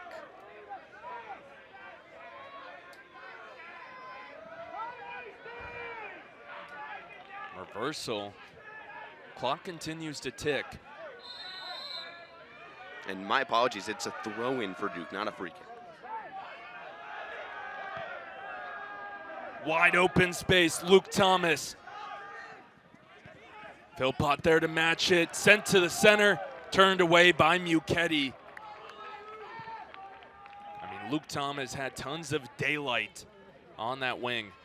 You're right, Luke Thomas was a ticking time bomb, but who was there to stop it? None other than Corey Philpott. Just kept whittling and whittling and whittling him down, gave him no breathing room, and when it was all said and done, Muchetti came in flying through the middle and able to get just enough to send it away. Defense comes up strong once again. Elon ball nearing the 20-minute mark. Long throw in. Stromson gets ripped down. They will get a whistle this time. Free kick for Elon up top. You're going to see it on the replay. Stromson kind of gets ripped down by number 12 in blue. That's Ruben Massalas. Not quite sure what Massalas is confused about. That time he kind of dragged him to the ground. Instead, what you want to do is use him as almost like a chair and then pull it out from under him, spin away. That time he got a little bit too much of the upper body. Cross from Philpott, no one there to receive. Bounces up towards the midline and past it. Magnum Sabaha, the lone man behind the midline for Elon right now. Same thing, played off the chest to Stromston. Here comes Ryan Manna. He has a partner on the wing. He goes for the crosser instead. Jameer Flowers a little too far behind it. Curves in bounds. Flowers outside the box. He'll try the long shot. Nowhere close as it rolls. Though it is an important distinction. I believe it went out the side instead of the back. So it will be a deep throw-in for the Blue Devils.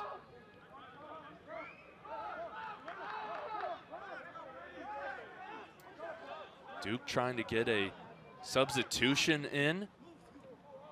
They'll just continue playing. A little bit of a piggyback ride. Corey Philpott gets on top.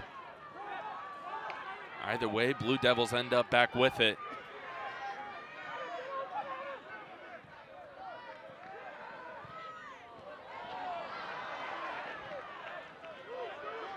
Carlos Levy, defender was there.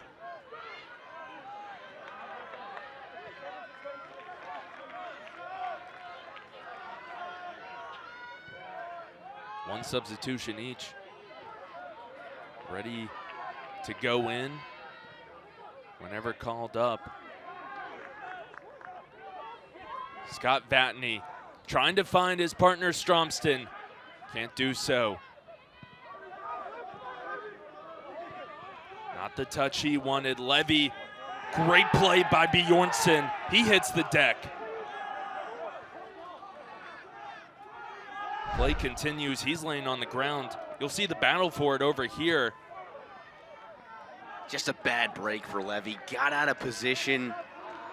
Felt the only way he could get back was using the hands and just could not escape it. One-on-one down on the side. Vatney by the logo. Had Mana, decides to tap it in front. The punch, no good. Spiel falls on top of it. It was the kick by Philpott. You're gonna need to get something in the middle if you're going to make this a tie game. It's going to come down to if Magnum Sabaha and Scott Vatney can craft something disguised enough that it looks like you're going around, but end up back in the middle. And we started this game by saying it's not going to be the superstars that make the difference. With 17:51 left in the second half, all eyes have to be on 6, 8, and 11 to take you home to tie this game. Few substitutions for both teams. Jordan Wilson will come in for Jameer Flowers. And then it will be Colton Pleasance entering for Cameron Kerr.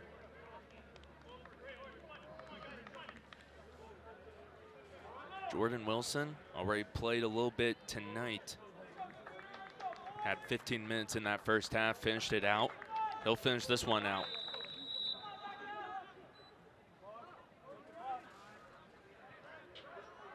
Clock starts up again.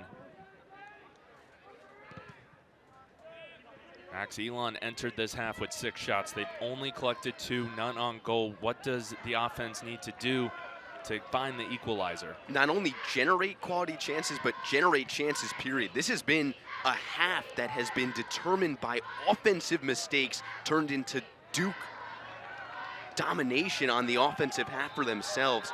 They've done a great job, have the Blue Devils, of turning the tiniest mistakes that the Phoenix have made into instant opportunity. The Phoenix needs some of that magic right now.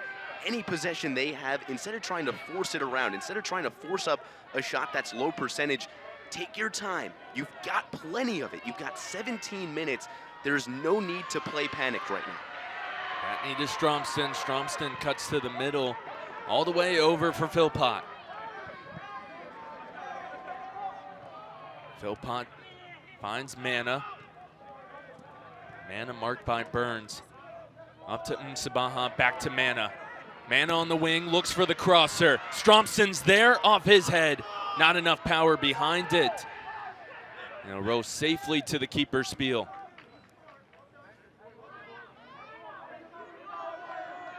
Right idea, Max, but didn't get the bounce they wanted. You're absolutely right. Maybe a little bit further back than Cam Mana would have liked to have drawn it up, but one of the best looking pieces the Phoenix have put together in this second half. Now you got to watch out.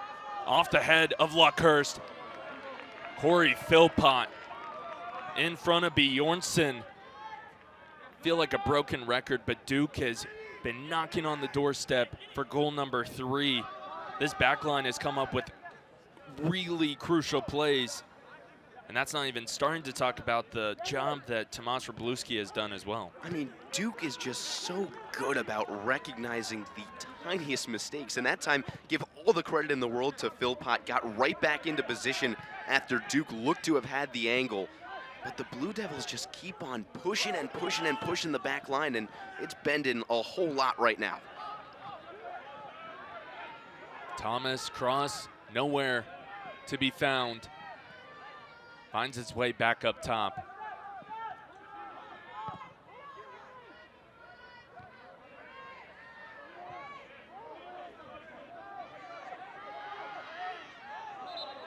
Trying to cut through the defense. And it's Trevor Burns that ends up pinched between 2 Elon defenders.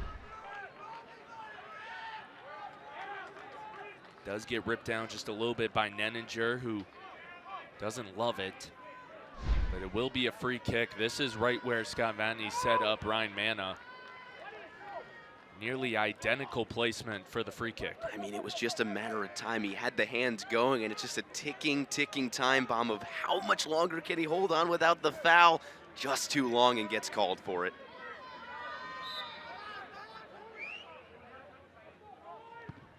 Masalis, header. If that would have went in, that would have been nearly an identical play to the way Elon first scored their only goal of the game thus far. Instead, it rolls safely out the back line. Corey Philpott, playing in just his 200th minutes tonight as a freshman, has showed some really good control when he's been put to the test on that wing position.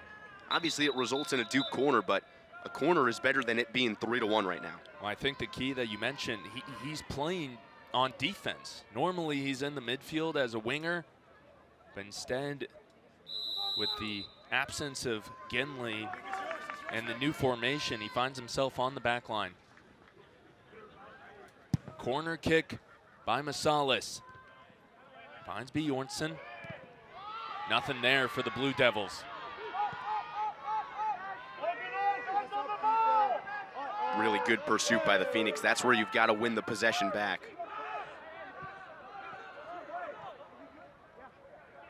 Elon backline will let it safely bounce into the breadbasket of Robluski. And you can tell, Chase, they're trying to be patient. They're trying to let this game develop the way they want to. But Duke has just been Johnny on the spot as of late. Stromston using the big frame to get past the defender. Outside to Philpott, now to Mana. Nice, smart play by Mana to let the Duke defender kick it out the back line. Box out just enough. Gonna get two more substitutions. Ryan Mana comes up limping.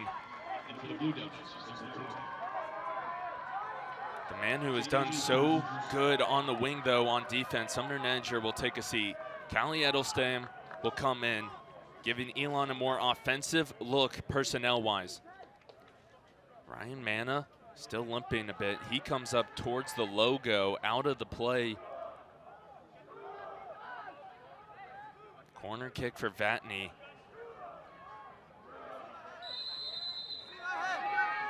Vatney, corner, in the center. Donlin had it. What a stop by the Duke defense. That was oh so close. Now another crosser. Corner off the hand of the keeper. Oh, so close to being a tie game. Get the look at the save by Wessel Spiel, and now we'll do it all again. Corner header. No good for Elon. Back up top with Edelstam. Edelstam tries to rip it. Deflects off a blue jersey. Msabaha trying to find Stromston. Stromston, Donlin. Big time shot north of the top of the goal. The defender trying to find the equalizer.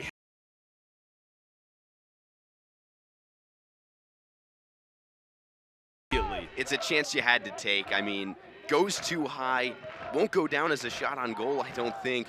But it's a moment like that with 12 minutes left. You're trying to get your team a chance, trying to generate anything you can. Gotta love the shot choice.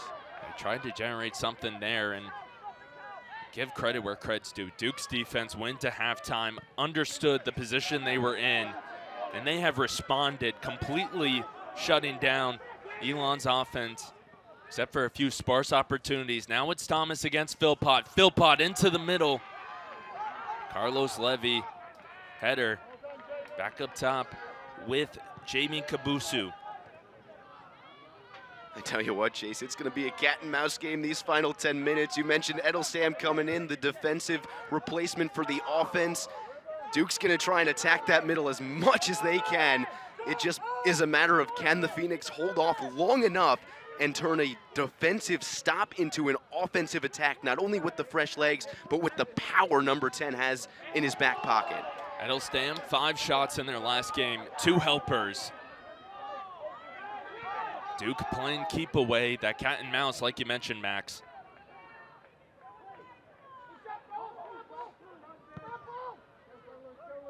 10.5.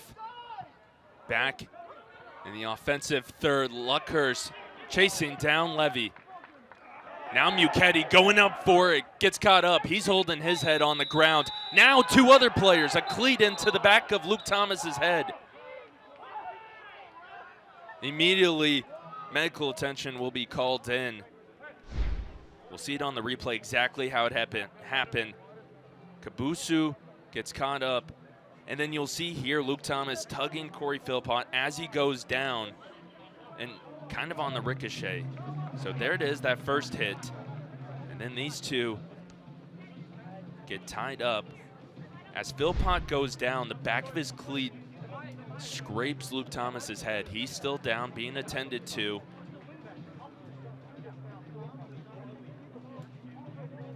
He's still on the ground. I mean, players are getting a drink of water. They're talking to Muchetti right below us. It was a gamble. You said it. They both went up. Looked like Muchetti and the Duke attacker collided heads. And then, of course, the cleat to the back of the head of Luke Thomas, who is still down. You can tell it is not a pretty sight for number 16. You just hope he's okay. He's up, but you can see there's a lot of blood trickling off. He's able to walk off under his own power, which is a very good sight to see. Hopefully going to get the medical attention that he needs. Again, took a cleat to the back of the head, Corey Philpott, as he was getting tugged down. Yellow card does come out.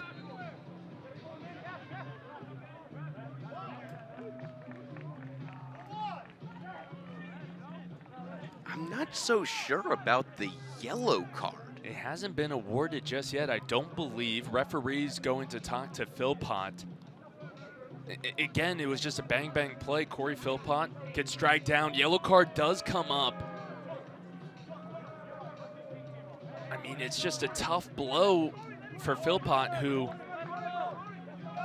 you feel like surely he didn't mean that when he landed.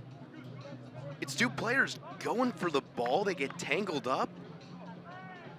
A foul would have been the correct call. I don't know if the yellow on Corey Philpott, and he still can't believe it. He's talking to Duke. He's like, I don't know. I think he just wants the Duke players to know that he meant nothing by it. Again, it's a tough injury. It's a tough blow to this Duke lineup. And if you're the freshman, you cannot let that get inside your own head. Just got to go out there and act like it really didn't happen. Coach is still talking to the referee, Coach Mark Reeves.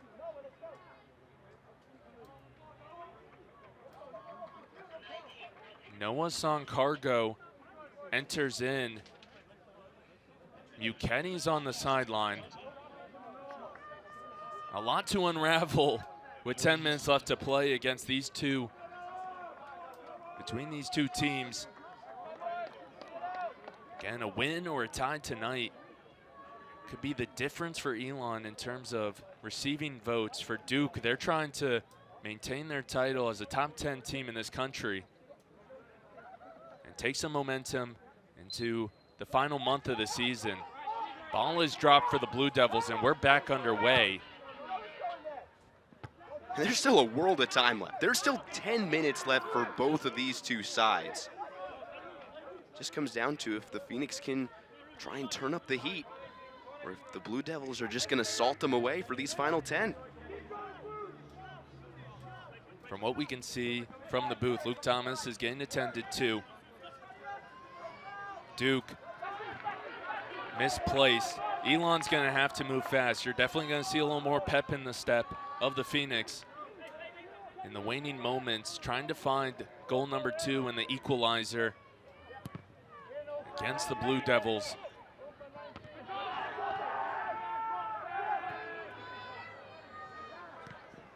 Dangerous play. Adam Luckhurst was there. Played off the chest of Colton Pleasance.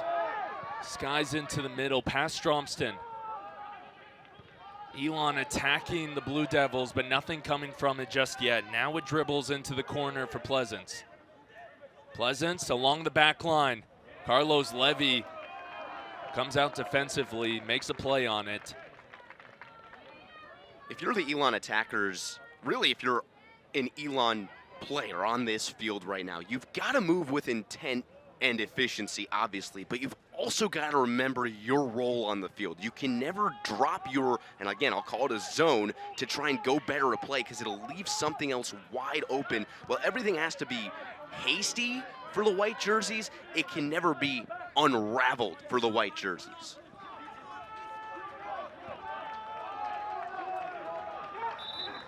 Out the back line, Connor Muchetti re-entering. And it's good to see that Muchetti's up and okay. Involved on the scary header before the cleat to the head of Luke Thomas. And he's back in. And that substitution will be for Jack Donlin. So neither of Elon's usual starting center defensive backs will be in the contest. So a fully offensive look as Noah Sancargo, Connor Muchetti enter the game. Which means you have to use the middle of the field. It also means the only pure defensive backline player left on the field is Carlos Levy. Corey Philpott. Push comes, and that's another one for Philpott. 2 yellows, automatic red. And now how important was that first yellow card for Philpott? That one might be more warranted, a push in the back. Again, when a player earns 2 yellows, goes down the stat sheet as a yellow and a red. Same thing happened to Makim Sabaha earlier in the season. That means Corey Philpott will take a seat. His day is done, and the next game as well. It's just a bad break. I mean, you said it, the first yellow card might not be as apparent as the second one, but in that situation, you're playing fast, you're playing sped up. Frustration from Philpott. I mean, the minutes he played, how crucial were those on the wing, playing in a new position? Arguably his largest undertaking as a member of Elon in a game against a top 10 opponent. Receives the yellow card on a play that he really couldn't control, and then the second one, a frustration. That's a tough break, Max. It certainly is, and if you're the Phoenix, you gotta just look past it. 7 minutes, you're down a man, but anything can happen. Carlos Levy, nice defensive play out the back line. Duke player is down. Tomas Wroblewski sets it up. How about the underclassmen stepping up in this one, making some timely plays? Another one there by Levy. Levy to Wroblewski. 6.5 left to play. Tomas sends it up towards midfield. Received by Keenan Hott. Keenan Hott working against Mana. Elstam is there. Again, the impact of everything. You mentioned it. Elon's now a man down. Victor Stromson ripped down. Short throw in. Stromson plays it to Vatney, but nothing there. Jordan Wilson now getting in the ear of Ruben Massalis. Jordan Wilson completely thought that it was Elon ball.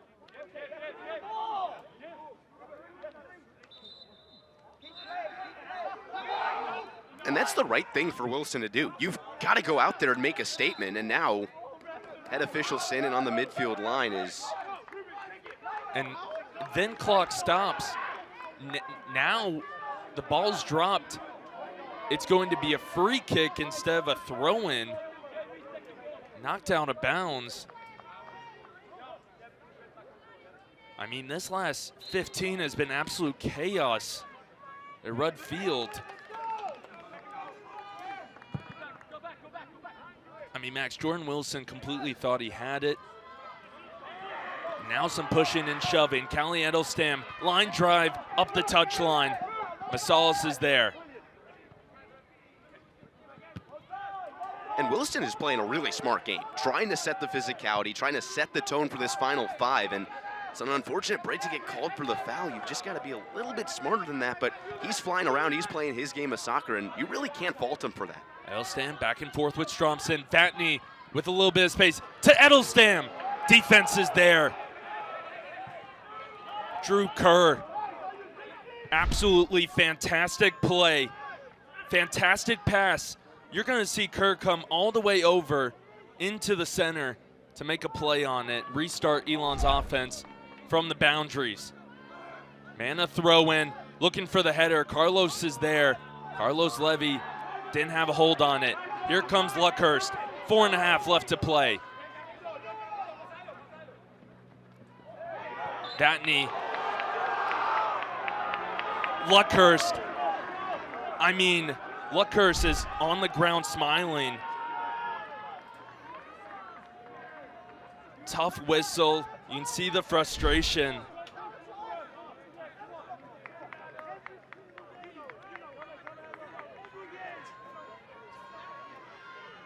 Tough break. There's really no other way to put it. I think even Luckhurst was surprised the whistle was blown. He hits the ground. Free kick up top for Duke. After what was a pretty clean game in the first half, it ends up being a physical, foul-ridden second half. Knocked out bounds by a combo of Vatney and Sun Cargo. Duke will take their time. 3.5 left to play. They're in Phoenix territory. Clock will stop again. And now 2 Duke players try to sub from the sideline down closer to the bench. Without the card being handed in, those subs will stay put. Throw in for the Blue Devils.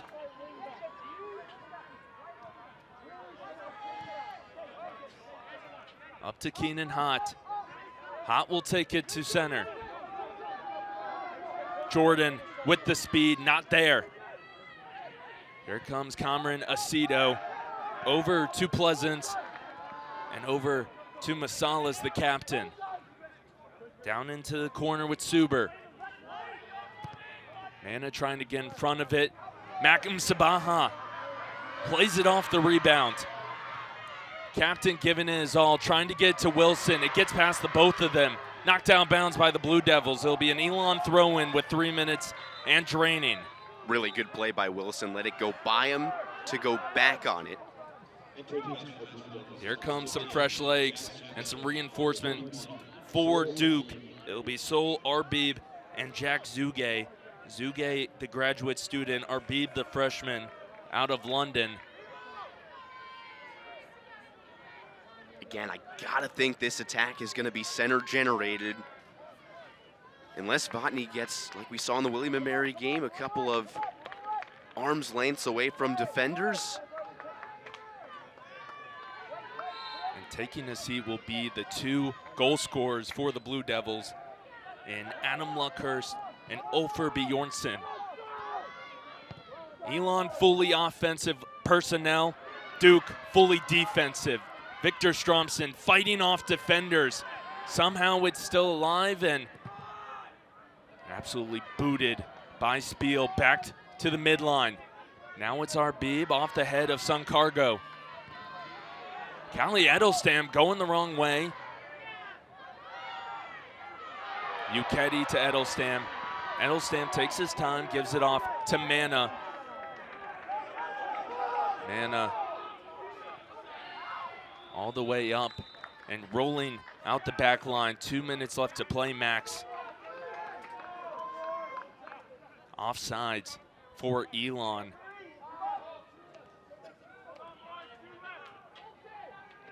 Duke's in prime position. There's no other way to put it. They've got all the defensive pieces out there. They've got the possession at the moment. And for the Phoenix, it's looking dire, but just got to make one play at a time. Get it to the middle, get it to your playmakers. The ref signaled a clock stoppage. Goal kick still happens. Callie Edelstam tangled up with Arbib. Whistle blown. Elon wants a clock stoppage. I think Edelstam lost his cleat there for a second. No stoppage awarded. We keep going. Header by the Blue Devils, played by Sun Cargo. Whistle blown. But the arm points in the direction of Duke. Another yellow card awarded. Vatney is none too pleased. Sun Cargo goes down as well. His legs get tangled up with Arbib. Yellow card gets awarded to, I believe, Vatney. There was multiple Elon players defending Sun Cargo.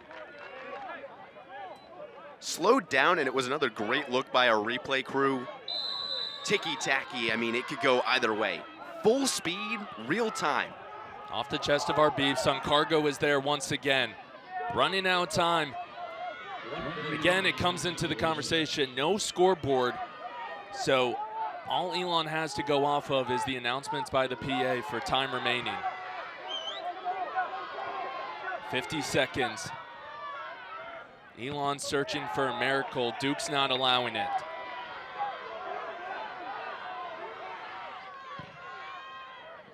Mana up to Vatney. Vatney inside to Wilson. Wilson getting past defenders. He goes down.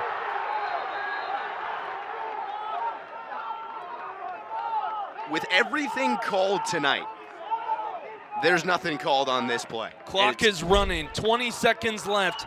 Elon lines up for the corner. Final opportunity. Corner kick incoming. Elon trying, punched away. 5 seconds left to play. Macklin Sabaha from outside. One last ditch effort. Drops in the center. And that will do it. The silencer from the man who has been on the other side of so many of these Elon losses, Wessel Spiel, making the final play to silence an Elon comeback and the equalizer to tie it against the Duke Blue Devils. Max, that was a chaotic second half. I think both of us are ready to take a breath after everything that just went on. Multiple yellow cards, multiple physical fouls. Both these teams playing like it was an NCAA tournament game. Your final thoughts?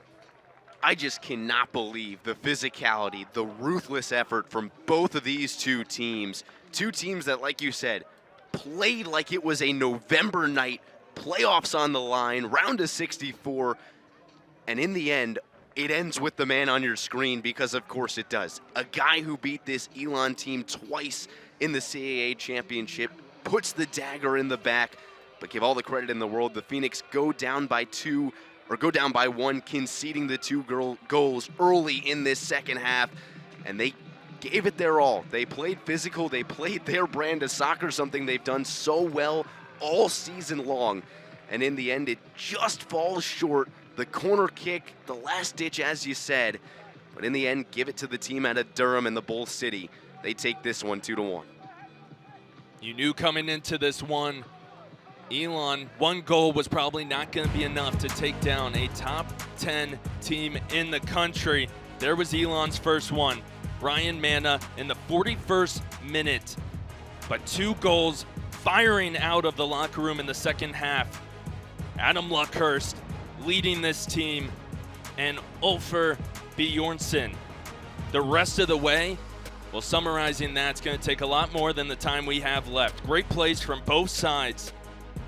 Elon will be back later this week with a matchup against Cape Fear Community College, trying to get back on the right foot before they prepare for the end of the season heading in to the CAA tournament. I've been Chase Strasser alongside Max Wallace. Thanks for sticking with us. We hope you enjoyed and enjoy the rest of your Tuesday night.